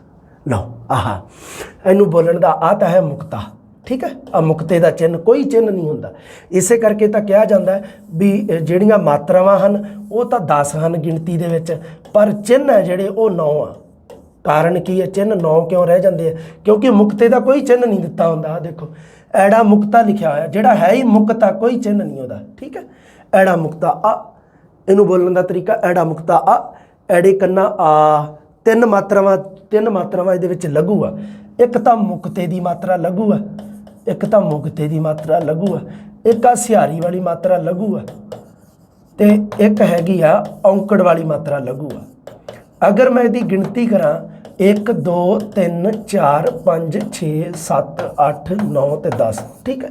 ਇਹਦੇ ਵਿੱਚੋਂ 1 ਨੰਬਰ 3 ਨੰਬਰ ਤੇ 5 ਨੰਬਰ ਇਹ 3 ਮਾਤਰਾਵਾਂ ਲਘੂ ਮਾਤਰਾਵਾਂ, ਮਤਲਬ ਇਹਨਾਂ ਨੂੰ ਬੋਲਣ ਤੇ ਘੱਟ ਟਾਈਮ ਲੱਗੂਗਾ ਤੇ ਬਾਕੀ ਸਾਰੀਆਂ ਨਾਲੋਂ ਦੂਜੀਆਂ ਜਿਹੜੀਆਂ ਲਘੂ ਮਾਤਰਾਵਾਂ ਉਹਨਾਂ ਨਾਲੋਂ ਦੁੱਗਣਾ ਟਾਈਮ ਲੱਗੂਗਾ ਬੋਲਣ ਤੇ। ਕਾਮਨ ਜੀ ਗੱਲ ਹੈ ਹਨਾ।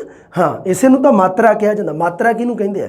ਮਾਤਰਾ ਵੀ ਫਲਾਣੀ ਚੀਜ਼ ਜੀ ਇੰਨੀ ਮਾਤਰਾ 'ਚ ਪਈ ਹੈ ਆਪਣੇ, ਮਾਤਰਾ ਉਸੇ ਨੂੰ ਕਹਿੰਦੇ ਆ। ਮਾਤਰਾ ਹੁੰਦੀ ਹੈ ਇੱਕ ਤਾਂ ਅੱਖਰ ਨੂੰ ਲਾਈ ਜਾਂਦੀ ਹੈ ਮਾਤਰਾ, ਉਹ ਨਹੀਂ। ਇੱਥੇ ਮਾਤਰਾ ਹੈਗੀ ਆ ਮਤਲਬ ਉਸ ਚੀਜ਼ ਦੀ ਗਿਣਤੀ ਮਿਣਤੀ ਕਿੰਨੀ ਹੈ ਮਾਤਰਾ। ਅਗਰ ਮਾਤਰਾ ਥੋੜੀ ਹੈ, ਥੋੜੀ ਮਾਤਰਾ 'ਚ, ਤਾਂ ਉਹ ਹੈਗੀ ਹੈ ਲਘੂ। ਅਗਰ ਜ਼ਿਆਦਾ ਮਾਤਰਾ 'ਚ ਤਾਂ ਉਹ ਹੈਗੀ ਹੈ ਦੀਰਘ। ਸਮਝੇ ਕਹਾਣੀ ਨੂੰ? ਮਾਤਰਾ ਤਾਂ ਕਿਹਾ ਜਾਂਦਾ ਵੀ ਉਹਨਾਂ ਨੂੰ ਮਤਲਬ ਕੀ ਹੈ ਵੀ ਮਾਤਰਾਵਾਂ ਨੂੰ ਜਿਵੇਂ ਲਗਾ ਹੁੰਦੀਆਂ, ਲਗਾ ਤੇ ਮਾਤਰਾ ਦੋ ਹੈ ਤਾਂ ਇੱਕੋ ਹੀ ਚੀਜ਼ ਹੈ। ਲਗਾ ਤੇ ਮਾਤਰਾ ਹੈ ਨਾ, ਇਹ ਲਗਾ ਆ ਸਾਰੀਆਂ। ਲਗਾ 10 ਹੈ ਜੀ ਤੇ ਲਗਾ, ਇਹਨੂੰ ਮਾਤਰਾ ਕਿਉਂ ਕਹਿੰਦੇ ਆ? ਉਹਨਾਂ ਨੂੰ ਲਗਾ ਨੂੰ ਬੋਲਣ ਲੱਗਿਆ ਸਮਾਂ, ਉਹਨੂੰ ਕਿਹਾ ਜਾਂਦਾ ਮਾਤਰਾ। ਵੀ ਕਿੰਨੀ ਮਾਤਰਾ 'ਚ ਸਮਾਂ ਲੱਗਾ। ਜੇ ਤਾਂ ਥੋੜੀ ਮਾਤਰਾ 'ਚ ਲੱਗਾ ਤਾਂ ਉਹ ਹੋ ਗਈਆਂ ਲਘੂ, ਤੇ ਜੇ ਹੋ ਗਿਆ ਮਤਲਬ ਜ਼ਿਆਦਾ ਸਮਾਂ ਲੱਗਾ, ਦੁੱਗਣਾ ਸਮਾਂ ਲੱਗਾ, ਤਾਂ ਉਹ ਹੋ ਗਿਆ ਦੀਰਘ। ਤਾਂ ਲਘੂ ਕਿੰਨੀਆਂ ਨੂੰ ਬੋਲਣ ਵੇਲੇ? ਮੁਕਤਾ, ਸਿਹਾਰੀ ਤੇ ਔਂਕੜ, ਇਹ 3 ਲਘੂ ਆ। ਬੋਲੂੰਗਾ ਜਦੋਂ ਮੈਂ, ਧਿਆਨ ਰੱਖਿਓ। ਐੜਾ ਮੁਕਤਾ ਆ, ਐੜੇ ਕੰਨਾ ਆ, ਈੜੀ ਸਿਹਾਰੀ ਏ, ਈੜੀ ਸਿਹਾਰੀ ਈ ਨੀਗਾ, ਈੜੀ ਸਿਹਾਰੀ ਏ, ਈੜੀ ਬਿਹਾਰੀ ਈ, ਊੜੇ ਔਂਕੜ ਓ, ਊੜੇ ਦਲੈਂਕੜ ਊ। ਪਹਿਲਾ ਓ, ਦੂਸਰਾ ਊ, ਓ ਊ ਓ ਊ। ਸਮਝੇ? ਊੜੇ ਔਂਕੜ ਓ, ਊੜੇ ਦਲੈਂਕੜ ਊ। ਬਾਕੀ ਸਾਰੀਆਂ ਵੱਡੀਆਂ ਹੀ ਆ। ਈੜੀ ਲਾ ਏ, ਕਿਉਂਕਿ ਦੀਰਘ ਤਾਂ ਇੱਥੇ ਖਤਮ ਹੋ ਗਈਆਂ ਔਂਕੜ ਤੇ, ਬਸ ਸੌਰੀ ਲਘੂ 3 ਹੀ ਸੀ, ਖਤਮ ਹੋ ਗਈਆਂ। ਮੁਕਤਾ ਬੋਲ ਗਏ ਆਪਾਂ, ਸਿਹਾਰੀ ਬੋਲ ਗਏ, ਔਂਕੜ ਬੋਲ ਗਏ, ਬਾਕੀ ਤਾਂ ਸਾਰੀਆਂ ਦੀਰਘ ਹੀ ਆ। 7 ਦੀਰਘ ਆ, 3 ਲਘੂ ਆ। ਉਸ ਤੋਂ ਬਾਅਦ ਆ ਗਿਆ ਜੀ ਊੜੇ ਦਲੈਂਕੜ ਊ, ਈੜੀ ਲਾ ਏ, ਐੜੇ ਦੁਲਾਵਾਂ ਐ, ਊੜੇ ਹੋੜਾ ਓ ਲੰਮਾ। ਜੇ ਉਹ ਤਾਂ ਆਹ ਮਾਤਰਾ ਆ ਜਿਹੜੀ, ਤੇ ਜੇ ਇਹਨੂੰ ਲੰਮਾ ਕਰਤਾ ਉਹ ਫਿਰ ਆਹ ਆ 9 ਨੰਬਰ ਵਾਲੀ। ਹੋੜੇ ਦੀ ਮਾਤਰਾ ਲੱਗੀ ਹੁੰਦੀ ਹੈ ਨਾ ਜਿਹੜੀ ਆਹ ਮਾਤਰਾ ਹੈ। ਬਸ ਊੜੇ ਨੂੰ ਇਹ ਲੱਗਦੀ ਹੈ ਤੇ ਊੜੇ ਦਾ ਸਿਰਫ ਉੱਤੋਂ ਮੂੰਹ ਖੁੱਲ੍ਹਾ ਰੱਖ ਦਿੱਤਾ ਜਾਂਦਾ ਹੈ। ਊੜੇ ਦਾ ਐਵੇਂ, ਊੜੇ ਨੂੰ ਐਵੇਂ ਨਹੀਂ ਲੱਗਦੀ ਗੀ, ਮਤਲਬ ਊੜੇ ਨੂੰ ਤੁਸੀਂ ਐ ਨਹੀਂ ਲੱਗੀ ਦੇਖੋਗੇ ਕਦੇ, ਠੀਕ ਹੈ? ਇਹ ਨਹੀਂ ਸਹੀ ਨਹੀਂ ਗਾ ਇਹ। ਊੜੇ ਨੂੰ ਜਦੋਂ ਲਾਈ ਜਾਂਦੀ ਹੈ ਤਾਂ ਉਦੋਂ ਊੜੇ ਦਾ ਉੱਤੋਂ ਮੂੰਹ ਐਵੇਂ ਖੁੱਲ੍ਹਾ ਛੱਡ ਦਿੰਦੇ ਆ, ਠੀਕ ਹੈ? ਹਾਂ, ਇਹ ਗੱਲ ਥੋੜ੍ਹੀ ਜਿਹੀ ਯਾਦ ਰੱਖਣੀ ਹੈ। ਤੁਸੀਂ ਪੜ੍ਹਦੇ ਰਹਿੰਦੇ ਹੋ, ਪਰ ਕਿਉਂਕਿ ਅੱਗੇ ਪੰਜਾਬੀ ਤੁਸੀਂ ਪੜ੍ਹਾਉਣੀ ਹੈ, ਇਸ ਕਰਕੇ ਬਹੁਤ ਜ਼ਰੂਰੀ ਹੈ ਤੁਸੀਂ ਸਹੀ ਪੜ੍ਹਾਓ। ਕੱਲ੍ਹ ਨੂੰ ਬੇਇੱਜ਼ਤੀ ਕਰਨ ਵਾਲੇ ਬਹੁਤ ਆ ਜਾਂਦੇ ਆ। ਮੁੜ ਕੇ ਕੱਲ੍ਹ ਨੂੰ ਕੋਈ ਤੁਹਾਨੂੰ ਉੱਥੇ ਮੰਨ ਲਓ ਕੋਈ ਪੰਜਾਬੀ ਦਾ ਐਕਸਪਰਟ ਬੈਠਾ ਹੋਵੇ ਇੱਥੇ ਕੋਈ, ਤਾਂ ਉਹ ਤੁਹਾਨੂੰ ਪੜ੍ਹਾਉਂਦਿਆਂ ਨੂੰ ਵੇਖ ਕੇ ਮੁੜ ਕੇ ਤੁਹਾਡੀ ਲੱਸੀ ਕਰਦੇ, ਉੱਥੇ ਐਸੀ ਤੈਸੀ ਕਰਦੇ। ਇਸ ਕਰਕੇ ਜ਼ਰੂਰੀ ਹੈ ਇਸ ਚੀਜ਼ ਦਾ ਨੌਲੇਜ, ਬਹੁਤ ਜ਼ਰੂਰੀ ਹੈ। ਹਾਂ, ਅੱਗੇ ਕੀ ਹੈ? ਊੜੇ ਹੋੜਾ ਓ, ਐੜੇ ਕਨੌੜਾ ਔ, ਐੜੇ ਕਨੌੜਾ ਔ ਹੁੰਦਾ ਔ। ਔਲਖ ਗੋਤ ਨਹੀਂ ਹੁੰਦੀ ਜਿਹੜੀ, ਔਲਖ ਆ ਉਹ, ਔਲਖ ਤਾਂ ਨਹੀਂ ਗੀ, ਔਲਖ ਥੋੜ੍ਹਾ। ਜੇ ਤੁਸੀਂ ਔਲਖ ਪੜ੍ਹਦੇ ਹੋ ਫਿਰ ਤਾਂ ਆਹ ਆ ਔਲਖ। ਤਾਂ ਜੇ ਤੁਸੀਂ ਪੜ੍ਹਨਾ ਵੀ ਔਲਖ ਗੋਤ ਆ ਜਿਹੜੀ, ਤਾਂ ਫਿਰ ਉਹ ਐਵੇਂ ਆ ਔਲਖ, ਆ ਸਹੀ ਹੈ, ਠੀਕ ਹੈ? ਜੇ ਤੁਸੀਂ ਪੜ੍ਹਦੇ ਹੋ ਚੌਕਾ ਤਾਂ ਫਿਰ ਆਹ ਆ। ਜੇ ਤੁਸੀਂ ਪੜ੍ਹਨਾ ਚੌਕਾ ਤਾਂ ਫਿਰ ਆਹ ਆ, ਠੀਕ ਹੈ? ਚੌਂਕਾ ਜਿਹਨੂੰ ਆਪਾਂ, ਚੌਂਕਾ ਜਿਹੜਾ ਹੁੰਦਾ ਹੈ ਨਾ, ਚੌਂਕਾ ਚੁੱਲ੍ਹਾ ਜਿਹਨੂੰ ਆਪਾਂ ਕਹਿ ਦਿੰਦੇ, ਘਰ ਦੇ ਵਿੱਚ ਬਣੀ ਜਗ੍ਹਾ ਹੁੰਦੀ ਚੌਂਕਾ। ਤਾਂ ਜੇ ਤਾਂ ਤੁਸੀਂ ਕਿਹਾ ਵੀ ਚੌਂਕਾ ਤਾਂ ਫਿਰ ਤਾਂ ਬੇਟਾ ਜੀ ਆਹ ਆ ਚੌਂਕਾ। ਜੇ ਤੁਸੀਂ ਕਿਹਾ ਚੌਂਕਾ ਵਧੀਆ ਤਾਂ ਫਿਰ ਆਹ ਆ ਸਹੀ ਹੈ, ਠੀਕ ਹੈ? ਬੋਲਣ ਦੇ ਲਹਿਜੇ ਨਾਲ ਆ। ਹਾਂ, ਦੁੱਧ ਸ਼ਬਦ ਹੁੰਦਾ ਹੈ, ਹੁਣ ਆਹ ਦੁੱਧ ਹੈ। ਹੁਣ ਇਹਨੂੰ ਤੁਸੀਂ ਦੁੱਧ ਪੜ੍ਹੀ ਜਾਓ, ਦੁੱਧ ਸ਼ਬਦ ਤਾਂ ਹੈ ਹੀ ਨਹੀਂ ਕੋਈ, ਊ ਦੀ ਮਾਤਰਾ ਤਾਂ ਹੈ ਹੀ ਨਹੀਂ ਗੀ ਕੋਈ, ਊ ਨਹੀਂ ਗੀ, ਉਹ ਦੁੱਧ, ਉਹ ਦੋ ਇੱਕੋ ਜਿਹਾ ਨਾ ਉਚਾਰਨ, ਇਹ ਧਿਆਨ ਰੱਖਣਾ ਤੁਸੀਂ। ਲਓ ਆ ਜਾਓ, ਹੁਣ ਆਪਾਂ ਗੱਲ ਕਰਦੇ ਹਾਂ। ਹਾਂ, ਉੱਚੇ ਸਵਰ ਜਾਂ ਬੰਦ ਸਵਰ, ਇਹ ਤਾਂ 2 ਆ, ਈ ਤੇ ਊ। ਅਰਧ ਉੱਚੇ ਜਾਂ ਅਰਧ ਬੰਦ ਹੈਗੇ ਆ ਇਹ ਇੱਕ ਤਾਂ ਇਹ ਥੋੜੀ ਈੜੀ ਸਿਹਾਰੀ ਏ, ਹਾਂ ਸੌਰੀ ਇਹ ਨਹੀਂ ਪੜ੍ਹਨਾ। ਹਾਂ, ਧਿਆਨ ਰੱਖਣਾ ਤੁਸੀਂ, ਈੜੀ ਸਿਹਾਰੀ ਏ ਤੇ ਉਹ ਦੋਨੋਂ ਸਵਰ ਆ ਜਿਹੜੇ ਇਹ ਹੈਗੇ ਆ ਅਰਧ ਉੱਚੇ। ਈੜੀ ਸਿਹਾਰੀ ਤੇ ਊੜੇ ਔਂਕੜ ਦੋਨੋਂ, ਇਹਨਾਂ ਦਾ ਬੋਲਣ ਦਾ ਉਚਾਰਨ ਦਾ ਤਰੀਕਾ ਇਸ ਉਸ ਐਵੇਂ ਬੋਲਣ ਦੇ ਵਿੱਚ ਆਏ। ਅੱਗੇ ਆ ਗਏ ਜੀ ਨੀਵੇਂ ਸਵਰ ਜਾਂ ਖੁੱਲ੍ਹੇ ਸਵਰ। ਜੇ ਤਾਂ ਉੱਚੇ ਸਵਰ ਹੈਗੇ ਆ, ਇਹਦਾ ਮਤਲਬ ਨੀਵੇਂ ਸਵਰ ਵੀ ਹੋਣਗੇ। ਉੱਚੇ ਸਵਰ ਜੇ ਬੰਦ ਸਵਰ ਆ, ਤੇ ਜੇ ਨੀਵੇਂ ਸਵਰ ਕਿਹੜੇ ਹੋਣਗੇ ਫਿਰ? ਖੁੱਲ੍ਹੇ, ਹੈ ਨਾ? ਜੀਭ ਦੀ ਸਥਿਤੀ ਬਿਲਕੁਲ ਨੀਵੀਂ ਹੁੰਦੀ ਆ। ਕਿਹੜਿਆਂ 'ਚ ਹੁੰਦੀ ਆ? ਐ, ਆ ਤੇ ਔ, ਐ, ਆ, ਔ, ਇਹਨਾਂ ਤਿੰਨਾਂ ਸਥਿਤੀਆਂ ਦੇ ਵਿੱਚ ਜੀਭ ਦੀ ਸਥਿਤੀ ਜਮਾਂ ਨੀਵੀਂ ਜਾਂ ਲੇਟਵੀਂ ਹੁੰਦੀ ਹੈ ਬਿਲਕੁਲ। ਇਸੇ ਕਰਕੇ ਇਸ ਨੂੰ ਨੀਵੇਂ ਸਵਰ ਜਾਂ ਖੁੱਲੇ ਸਵਰ ਕਿਹਾ ਜਾਂਦਾ। ਅਰਧ ਨੀਵੇਂ ਜਾਂ ਅਰਧ ਖੁੱਲੇ, ਜਦੋਂ ਜੀਭ ਦੀ ਸਥਿਤੀ ਘੱਟ ਨੀਵੀਂ ਹੋਵੇ ਉਹਦੇ ਵਾਸਤੇ ਕਿਹੜੇ ਕਿਹੜੇ ਬਾਕੀ ਬਚ ਗਏ, ਕਿੰਨੇ ਹੋ ਗਏ? 3 ਤੇ 2 5 ਤੇ 2 7, 3 ਬਚ ਗਏ ਬਾਕੀ। ਏ ਅ ਤੇ ਓ, ਠੀਕ ਹੈ। ਏ ਅ ਓ, ਇਹ ਹੈ ਜਿਹੜੇ ਇਹ ਅਰਧ ਨੀਵੇਂ ਜਾਂ ਅਰਧ ਖੁੱਲੇ ਸਵਰ ਆ। ਬਸ ਇੰਨੇ ਐਵੇਂ ਦੀ ਐਵੇਂ ਯਾਦ ਰੱਖਣੀ ਆ, ਰੱਟਾ ਮਾਰ ਲਿਓ ਇਹਨੂੰ। ਹੁਣ ਆ ਜਾਓ ਜੀ, ਇੱਕ ਤਾਂ ਹੋ ਗਈ ਜੀਭ ਦੀ ਸਥਿਤੀ ਦੇ ਆਧਾਰ ਤੇ, ਉਚਾਰਨ ਵਿਧੀ ਦੇ ਆਧਾਰ ਤੇ ਜਿਹਦਾ ਨਾਮ ਹੈ। ਦੂਸਰਾ ਮੈਂ ਤੁਹਾਨੂੰ ਦੱਸਿਆ ਸੀ ਵੀ ਸਵਰ ਧੁਨੀਆਂ ਨੂੰ ਬੋਲਣ ਵੇਲੇ ਜੀਭ ਤੇ ਬੁੱਲ ਦੋਨੋਂ ਅਹਿਮ ਭੂਮਿਕਾ ਨਿਭਾਉਂਦੇ ਆ। ਜੀਭ ਦੀ ਗੱਲ ਆਪਣੀ ਹੋ ਗਈ ਕਲੀਅਰ, ਉੱਚੇ ਅਰਧ ਉੱਚੇ ਨੀਵੇਂ ਅਰਧ ਨੀਵੇਂ ਚਾਰੇ ਕਲੀਅਰ ਕਰ ਲਏ ਆਪਾਂ, ਠੀਕ ਹੈ। ਹੁਣ ਆਪਾਂ ਗੱਲ ਕਰਦੇ ਹਾਂ ਬੁੱਲਾਂ ਦੇ ਆਕਾਰ ਦੇ ਆਧਾਰ ਤੇ। ਬੁੱਲਾਂ ਦੇ ਆਕਾਰ ਦੇ ਆਧਾਰ ਤੇ ਇੱਕ ਤਾਂ ਹੁੰਦੇ ਆ ਗੁਲਾਈਦਾਰ ਤੇ ਇੱਕ ਕਿਹੜੇ ਹੋ ਸਕਦੇ ਆ ਫਿਰ ਗੁਲਾਈ ਰਹਿਤ। ਗੁਲਾਈ ਇੱਕ ਤਾਂ ਮਤਲਬ ਗੁਲਾਈਦਾਰ ਹੋਣਗੇ, ਇੱਕ ਗੁਲਾਈਦਾਰ ਨਹੀਂ ਹੋਣਗੇ, ਜਿਨ੍ਹਾਂ ਨੂੰ ਕਹਿ ਦਿੰਦੇ ਆ ਗੁਲਾਈ ਰਹਿਤ। ਰਹਿਤ ਮਤਲਬ ਬਿਨਾ, ਗੁਲਾਈ ਤੋਂ ਬਿਨਾ, ਠੀਕ ਹੈ ਜੀ, ਗੁਲਾਈ ਤੋਂ ਬਿਨਾ। ਬਹੁਤ ਸੌਖੇ ਆ ਜਿਨ੍ਹਾਂ ਨੂੰ ਗੁਲਾਈਦਾਰ ਉਹਨਾਂ ਨੂੰ ਤਾਂ ਗੋਲ ਸਵਰ ਵੀ ਕਿਹਾ ਜਾਂਦਾ ਹੈ, ਤੇ ਜਿਹੜੇ ਗੁਲਾਈ ਰਹਿਤ ਆ ਉਹਨਾਂ ਨੂੰ ਅਗੋਲ ਸਵਰ ਵੀ ਕਿਹਾ ਜਾਂਦਾ ਹੈ। ਗੋਲ ਦਾ ਅਗੋਲ ਵਿਰੋਧੀ ਸ਼ਬਦ ਇੱਕ ਦੂਜੇ ਦੇ, ਠੀਕ ਹੈ। ਹਾਂਜੀ, ਹੁਣ ਦੇਖੋ ਵੀ ਉਚਾਰਨ ਵੇਲੇ ਜਦੋਂ ਤਾਂ ਬੁੱਲ ਗੋਲ ਹੋ ਜਾਣ, ਬੁੱਲਾਂ ਦਾ ਆਕਾਰ ਬੁੱਲ ਆਕਾਰ ਦੇ ਵਿੱਚ ਹੋ ਜਾਣ ਗੋਲ, ਤੇ ਉਦੋਂ ਕਿਹਾ ਜਾਂਦਾ ਹੈ ਜੀ ਇਹ ਕਿਹੜੇ ਆ? ਗੁਲਾਈਦਾਰ ਜਾਂ ਗੋਲ ਸਵਰ ਆ। ਹੁਣ ਤੁਸੀਂ ਬੋਲ ਕੇ ਦੇਖ ਲਿਓ, ਇੱਕ ਤਾਂ ਹੈਗਾ ਓ, ਊ, ਓ, ਔ। ਚਾਰਾਂ ਸਥਿਤੀਆਂ ਦੇ ਵਿੱਚ ਮੇਰੇ ਬੁੱਲ ਤੁਸੀਂ ਦੇਖ ਲਓ ਗੋਲ ਹੈ, ਇਹ ਗੁਲਾਈਦਾਰ ਹੈ। 4 ਸਵਰ ਆ ਜਿਹੜੇ ਉਹ ਗੁਲਾਈਦਾਰ ਆ। ਕਿਹੜੇ? ਇੱਕ ਤਾਂ ਹੈਗਾ ਓ, ਇੱਕ ਹੈਗਾ ਊ, ਤੇ ਇੱਕ ਹੈਗਾ ਓ, ਇੱਕ ਹੈਗਾ ਔ। ਇਹਨੂੰ ਮਾਤਰਾ 2 ਲੱਗੀਆਂ ਬਾਈ, ਧਿਆਨ ਰੱਖਿਓ। ਆ 2 ਮਾਤਰਾ, ਇਹਨੂੰ 2 ਸਹੀ ਕਰ ਲਿਓ ਚੰਗਾ ਥੋੜਾ ਜਿਹਾ। ਆ ਤਾਂ ਹੈਗਾ ਓ, ਆ ਹੈਗਾ ਊ, ਤੇ ਆ ਹੈਗਾ ਓ, ਆ ਓ ਆ, ਤੇ ਆ ਓ ਆ, ਓ ਓ, ਆ ਹੈਗਾ ਔ। ਇਹ ਚਾਰੇ ਹੈਗੇ ਆ 4 ਸਵਰ ਗੋਲ ਆ। ਓ, ਊ, ਓ, ਔ, 4 ਸਵਰ ਪਤਾ ਲੱਗ ਗਿਆ। ਮੈਂ ਇੱਕ ਵਾਰੀ ਬੋਲ ਕੇ ਦਿਖਾਤੇ ਤੁਹਾਨੂੰ, ਬਾਲਾ ਵੀ ਊ ਆ ਕਰਦਾ ਚੰਗਾ। ਹਾਂ ਠੀਕ ਹੈ, ਨਹੀਂ ਕੋਈ ਗੱਲ ਨਹੀਂ, ਪੜ੍ਹਾਉਣਾ ਤੁਹਾਨੂੰ, ਦੱਸਣਾ ਜ਼ਰੂਰੀ ਹੈ। ਇਹ ਹੋ ਗਏ ਗੁਲਾਈਦਾਰ ਜਾਂ ਗੋਲ ਸਵਰ, ਵੀ ਮਤਲਬ ਉਚਾਰਨ ਵੇਲੇ ਬੁੱਲ ਹੈ ਜਿਹੜੇ ਗੋਲ ਰਹਿੰਦੇ ਆ, ਤੇ ਚਾਰਾਂ ਨੂੰ ਛੱਡ ਕੇ ਬੇਟਾ ਜੀ ਬਾਕੀ ਕਿਹੜੇ ਆ? ਇਹ ਗੋਲ ਸਵਰ ਆ। ਕਿੰਨੇ ਆ ਟੋਟਲ? 10 ਆ। 10 ਦੇ ਵਿੱਚੋਂ 4 ਤਾਂ ਬੋਲਤੇ, 4 ਪੜ੍ਹ ਲਏ, ਤੇ ਬਾਕੀ ਰਹਿ ਗਏ ਕਿਹੜੇ? ਉਹ ਕਿਹੜੇ ਆ? ਆ ਗੋਲ ਆ, ਗੁਲਾਈ ਰਹਿਤ ਆ। ਕਿਹੜੇ ਕਿਹੜੇ ਆ? ਬੁੱਲ ਗੋਲ ਨਹੀਂ ਹੁੰਦੇ, ਈ, ਏ, ਐ, ਆ, ਇਹ ਜਿਹੜੇ ਹੈ ਇਹਨਾਂ ਨੂੰ ਪੜ੍ਹ ਵੇਖ ਲਓ ਤੁਸੀਂ, ਭਾਵੇਂ ਬੋਲ ਕੇ ਦੇਖ ਲਓ। ਬੁੱਲ ਆ ਜਿਹੜੇ ਗੋਲ ਨਹੀਂ ਹੁੰਦੇ, ਗੋਲਾਈ ਰਹਿਤ ਰਹਿੰਦੇ ਆ, ਆ ਗੋਲ ਹੀ ਰਹਿੰਦੇ ਆ। ਅਗਲੀ ਪਰੰਪਰਾਗਤ ਵੰਡ ਆ ਜਾਓ ਜੀ। ਸਵਰਾਂ ਦੀ ਇੱਕ ਪਰੰਪਰਾਗਤ ਵੰਡ ਵੀ ਆ, ਇਹਨੂੰ ਕਿਹਾ ਜਾਂਦਾ ਮਾਤਰਾ ਦੇ ਆਧਾਰ ਤੇ। ਪਰੰਪਰਾਗਤ ਵੰਡ ਆ, ਪਹਿਲਾਂ ਤੋਂ ਚੱਲੀ ਆ ਰਹੀ ਹੈ, ਰੀਟ ਵਾਲੇ ਵਿਦਿਆਰਥੀਆਂ ਵਾਸਤੇ ਵੀ ਬਹੁਤ ਜ਼ਰੂਰੀ ਹੈ। ਆ ਜਾਓ ਫਿਰ ਮਾਤਰਾ ਦੇ ਆਧਾਰ ਤੇ। ਇੱਕ ਤਾਂ ਇੱਕ ਨੂੰ ਕਿਹਾ ਜਾਂਦਾ ਲਘੂ ਜਾਂ ਹਰਸਵ ਸਵਰ, ਉਚਾਰਨ ਵੇਲੇ ਘੱਟ ਸਮਾਂ ਲੱਗੇ। ਉਹ ਕਿਹੜੇ ਕਿਹੜੇ ਆ? 3 ਆ, ਤੁਹਾਨੂੰ ਦੱਸਿਆ ਸੀ। ਇੱਕ ਤਾਂ ਮੁਕਤੇ ਵਾਲਾ, ਇੱਕ ਸਿਹਾਰੀ ਵਾਲਾ, ਤੇ ਇੱਕ ਔਂਕੜ ਵਾਲਾ, ਠੀਕ ਹੈ। ਮੁਕਤਾ, ਸਿਹਾਰੀ ਤੇ ਔਂਕੜ, ਇਹ ਤਿੰਨੋਂ ਆ ਜਿਹੜੇ, ਇਹ ਆ ਜਿਹੜੇ, ਇਹ ਕਿੰਨੇ ਕਿਹੜੇ ਆ? ਉਚਾਰਨ ਵੇਲੇ ਘੱਟ ਸਮਾਂ ਲੱਗਦਾ, ਇਹਨਾਂ ਨੂੰ ਲਘੂ ਜਾਂ ਹਰਸਵ ਸਵਰ ਕਹਿੰਦੇ ਆ। ਦੀਰਘ ਸਵਰ ਕਿਹੜੇ ਕਿਹੜੇ ਆ? ਉਚਾਰਨ ਵੇਲੇ ਵੱਧ ਸਮਾਂ। ਬਾਕੀ ਤਿੰਨਾਂ ਨੂੰ ਛੱਡ ਦਿਓ, ਤੇ ਆ ਜਿਹੜੇ 7 ਆ ਜਿਹੜੇ ਬਾਕੀ, ਇਹ ਹੈਗੇ ਆ ਦੀਰਘ ਸਵਰ। ਇਹ ਤਾਂ ਕਾਮਨ ਆ, ਕੋਈ ਦਿੱਕਤ ਨਹੀਂ। ਧਿਆਨ ਰੱਖਿਓ ਮਾਤਰਾ ਦੇ ਆਧਾਰ ਤੇ ਆ ਇਹ, ਆ ਧਿਆਨ ਰੱਖਣੀ ਹੈ। ਪਰੰਪਰਾਗਤ ਵਿਧੀ ਹੈ ਜਿਹੜੀ, ਅਗਰ ਪੁੱਛਿਆ ਜਾਵੇ ਵੀ ਲਘੂ ਸਵਰ ਜਾਂ ਦੀਰਘ ਸਵਰ ਕਿਸ ਆਧਾਰ ਤੇ ਵੰਡੇ ਜਾਂਦੇ ਆ, ਤਾਂ ਉਹ ਮਾਤਰਾ ਦੇ ਆਧਾਰ ਤੇ ਹੈ। ਮਾਤਰਾ ਦਾ ਮਤਲਬ ਹੁੰਦਾ ਬੋਲਣ ਤੇ ਲੱਗਾ ਸਮਾਂ। ਮਾਤਰਾ ਦਾ ਮਤਲਬ ਕੀ ਹੁੰਦਾ? ਬੋਲਣ ਵੇਲੇ ਲੱਗਾ ਸਮਾਂ, ਠੀਕ ਹੈ। ਬੋਲਣ ਵੇਲੇ ਘੱਟ ਸਮਾਂ ਲੱਗੇ ਤਾਂ ਲਘੂ ਹੈ, ਤੇ ਵੱਧ ਸਮਾਂ ਲੱਗੇ ਤਾਂ ਦੀਰਘ ਹੈ, ਠੀਕ ਹੈ ਬੇਟਾ ਜੀ। ਹਾਂ ਬਸ ਯਾਦ ਰੱਖਣੀ ਹੈ ਤੁਸੀਂ ਇਹ ਗੱਲ, ਬਹੁਤ ਹੀ ਸ਼ਾਨਦਾਰ ਇਹ ਗੱਲ ਹੈ। ਕਾਰਜੀ ਪੱਖ ਤੋਂ ਲਘੂ ਸਵਰਾਂ ਨੂੰ ਕੇਂਦਰੀ ਤੇ ਦੀਰਘ ਸਵਰਾਂ ਨੂੰ ਬਾਹਰਲੇ ਗੁੱਟ ਵਿੱਚ ਰੱਖਿਆ ਜਾਂਦਾ। ਆ ਤੁਸੀਂ ਚਿੱਤ ਰੱਖਣਾ। ਕਾਰਜੀ ਦਾ ਮਤਲਬ ਕਾਰਜ, ਕਾਰਜ ਦਾ ਮਤਲਬ ਹੁੰਦਾ ਕਾਰਿਆ। ਅਰੇ ਹਿੰਦੀ 'ਚ ਲਿਖਣਾ ਸੀ ਓਏ, ਮੈਂ ਹਿੰਦੀ ਵਾਲਾ ਦੱਸਦਾ ਤੁਹਾਨੂੰ, ਕਿਉਂਕਿ ਸਟੂਡੈਂਟ ਕਹਿ ਦਿੰਦੇ ਆ ਕਈ ਵਾਰੀ ਸਰ ਕਾਰਜ ਕੀ ਹੁੰਦਾ? ਕਾਰਜ ਮਤਲਬ ਕਾਰਿਆ ਕਰਨ ਦੇ, ਸੋ ਕਾਰਜ ਕਰਨ ਦੇ ਪੱਖ ਤੋਂ ਲਘੂ ਸਵਰਾਂ ਨੂੰ ਤਾਂ ਕੇਂਦਰੀ ਸਵਰ ਵੀ ਕਿਹਾ ਜਾਂਦਾ। ਇੱਥੇ ਯਾਦ ਰੱਖ ਲੈਣਾ ਤੁਸੀਂ ਵੀ ਲਘੂ ਸਵਰਾਂ ਨੂੰ ਕੇਂਦਰੀ ਸਵਰ ਵੀ ਕਹਿ ਦਿੱਤਾ ਜਾਂਦਾ ਹੈ, ਵੀ ਇਹ ਸਾਡੇ ਕੇਂਦਰੀ ਸਵਰ ਆ, ਠੀਕ ਹੈ। ਤੇ ਵੈਸੇ ਹੀ ਬਸ ਨਾਮ ਚੇਤੇ ਰੱਖਣੇ ਆ ਨਾਰਮਲ, ਕਾਰਜ ਪੱਖ ਤੋਂ ਜ਼ਿਆਦਾ ਜ਼ਰੂਰੀ ਰੱਖਣਾ। ਲਘੂ ਸਵਰਾਂ ਨੂੰ ਕੇਂਦਰੀ ਸਵਰ ਤੇ ਦੀਰਘ ਸਵਰਾਂ ਨੂੰ ਬਾਹਰਲੇ।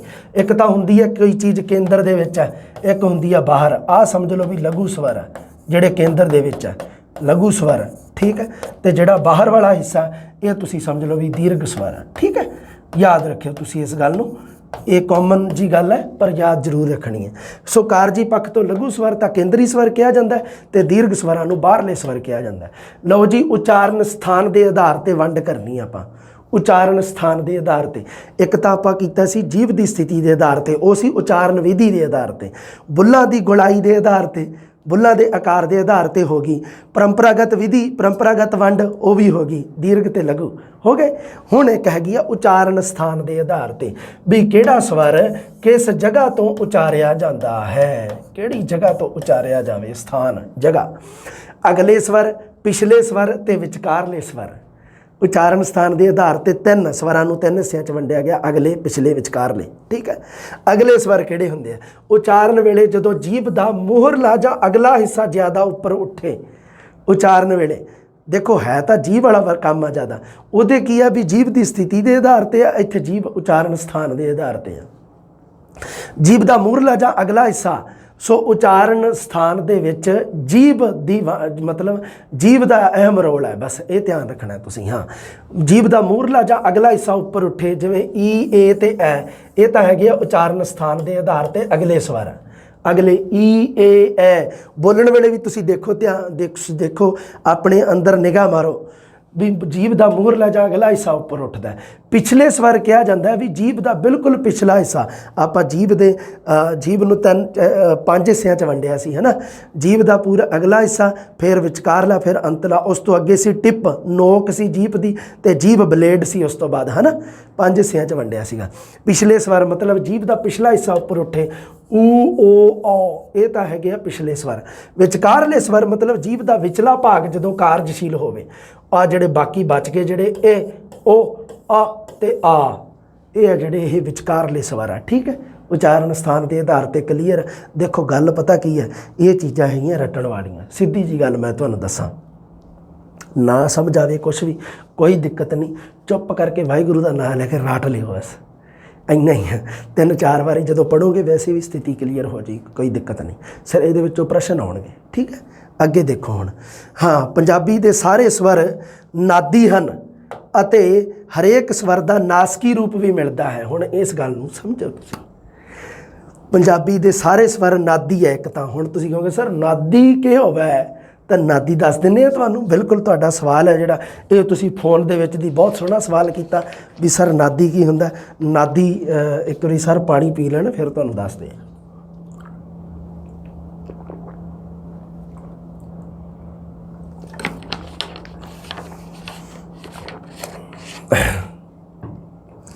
ਨਾਦੀ ਸਵਰ ਉਹ ਹੁੰਦੇ ਆ ਜਦੋਂ ਉਚਾਰਨ ਵੇਲੇ ਸਾਹ ਦੀ ਹਵਾ ਵਿੱਚ ਗੂੰਜ ਜਾਂ ਨਾਦ ਪੈਦਾ ਹੋਵੇ। ਦੇਖੋ ਨਾਦ ਦਾ ਸ਼ਾਬਦਿਕ ਅਰਥ ਕਈ ਹੁੰਦੇ ਆ। ਨਾਦ ਦਾ ਸ਼ਾਬਦਿਕ ਅਰਥ ਤੁਹਾਨੂੰ ਪਤਾ ਆਵਾਜ਼ ਵੀ ਹੁੰਦਾ। ਸੋ ਗੂੰਜ ਕਿਹਦੇ 'ਚ ਪੈਦਾ ਹੁੰਦੀ ਆ? ਆਵਾਜ਼ ਦੇ ਵਿੱਚ ਹੀ ਹੈ। ਜਦੋਂ ਆਵਾਜ਼ ਵੱਧ ਗੂੰਜੇ, ਗੂੰਜਵੀਂ ਆਵਾਜ਼, ਗੂੰਜਵੀਂ ਥੱਪੜ ਕੀ ਗੂੰਜ ਸੀ ਜਿਵੇਂ, ਉਵੇਂ ਹੀ ਆਵਾਜ਼ ਗੂੰਜਵੀਂ ਹੈ, ਠੀਕ ਹੈ। ਹਾਂ, ਸੋ ਉਚਾਰਨ ਦੇ ਵੇਲੇ ਜਦੋਂ ਸਾਹ ਦੀ ਹਵਾ ਵਿੱਚ ਗੂੰਜ ਜਾਂ ਨਾਦ ਪੈਦਾ ਹੁੰਦਾ ਹੈ ਤਾਂ ਉਹਨਾਂ ਨੂੰ ਕਿਹਾ ਜਾਂਦਾ ਹੈ ਨਾਦੀ। ਅਗਰ ਪ੍ਰਸ਼ਨ ਆ ਜੇ ਵੀ ਪੰਜਾਬੀ ਦੇ ਕਿੰਨੇ ਸਵਰ ਨਾਦੀ ਹਨ, ਪ੍ਰਸ਼ਨ ਬਣੇ ਤਾਂ ਉਹਦੇ ਵਿੱਚ ਉਹ ਆਪਸ਼ਨ ਪਾ ਦੇ ਵੀ 3 ਸਵਰ, 7 ਸਵਰ, 9 ਸਵਰ, 10 ਸਵਰ ਜਾਂ ਸਾਰੇ ਹੀ, ਜਾਂ 10 ਵੀ ਪਾ ਸਕਦਾ। ਧਿਆਨ ਰੱਖਣਾ ਸਾਰੇ ਮਤਲਬ 10 ਹੀ ਹੈ, ਸਾਰਿਆਂ ਦੀ ਗਿਣਤੀ 'ਚ 10 ਹੀ ਆਉਂਦੇ ਆ, ਇਸ ਕਰਕੇ 10 ਵੀ ਸਹੀ ਮੰਨਿਆ ਜਾਊ, ਸਾਰੇ ਵੀ ਸਹੀ ਮੰਨਿਆ ਜਾਊ। ਧਿਆਨ ਰੱਖਿਓ, ਸਾਰੇ ਮਤਲਬ 10। ਮੈਂ ਬੜੀ ਸ਼ਾਨਦਾਰ ਗੱਲ ਲੱਭੀ ਆ ਹੁਣੇ ਕਰਦੇ ਵੀ ਸਾਰਿਆਂ ਦੀ ਗਿਣਤੀ 'ਚ ਤਾਂ 10 ਵੀ ਹੁੰਦਾ ਹੈ ਨਾ। ਹਾਂ, ਹਰੇਕ ਸਵਰ ਦਾ ਨਾਸਕੀ ਰੂਪ ਵੀ ਮਿਲਦਾ। ਮੈਂ ਤੁਹਾਨੂੰ ਦਿਖਾਇਆ ਸੀ ਨਾ ਵੀ ਨਾਸਿਕਤਾ ਪੈਦਾ ਕਰਨ ਵਾਸਤੇ ਆਪਾਂ ਇੱਕ ਅਖੰਡੀ ਧੁਨੀ ਦੀ ਵਰਤੋਂ ਕਰਦੇ ਹਾਂ। ਕਿਹੜੀ ਅਖੰਡੀ ਧੁਨੀ ਦੀ ਵਰਤੋਂ ਕਰਦੇ ਹਾਂ? ਨਾਸਿਕਤਾ ਦੀ। ਅਤੇ ਨਾਸਿਕਤਾ ਦਾ ਸੰਬੰਧ ਸਵਰਾਂ ਦੇ ਨਾਲ ਹੁੰਦਾ ਹੈ। ਵਿਅੰਜਨ ਸਾਰੇ ਨਾਸਕੀ ਨਹੀਂ ਗਏ, ਤੁਸੀਂ ਦੇਖ ਲਓ ਵਿਅੰਜਨ ਕਿੰਨੇ ਨਾਸਕੀ ਆ? 5 ਹੀ ਆ ਵਿਅੰਜਨ ਤਾਂ ਨਾਸਕੀ। ਨਾਸਕੀ ਵਿਅੰਜਨ ਕਿੰਨੇ ਆ? ਨਾਸਕੀ ਮਤਲਬ ਕੀ ਹੁੰਦਾ? ਜਿਨ੍ਹਾਂ ਨੂੰ ਬੋਲਣ ਵੇਲੇ ਜਿਹੜੀ ਸਾਹ ਦੀ ਹਵਾ ਹੈ ਉਹ ਨੱਕ ਦੇ ਦੁਆਰਾ ਜ਼ਿਆਦਾ ਨਿਕਲੇ। ਤੁਸੀਂ ਬੋਲੋਗੇ ਜਦੋਂ, ਦੇਖੋ ਵਿਅੰਜਨ 2 ਪ੍ਰਕਾਰ ਦੇ ਹੁੰਦੇ ਆ ਬੋਲਣਾ, ਜਿਵੇਂ ਆਪਾਂ ਤਰੀਕਾ ਹੁੰਦਾ। ਇੱਕ ਤਾਂ ਹੁੰਦੇ ਮੌਖਿਕ ਵਿਅੰਜਨ, ਇੱਕ ਹੁੰਦੇ ਨਾਸਕੀ ਵਿਅੰਜਨ।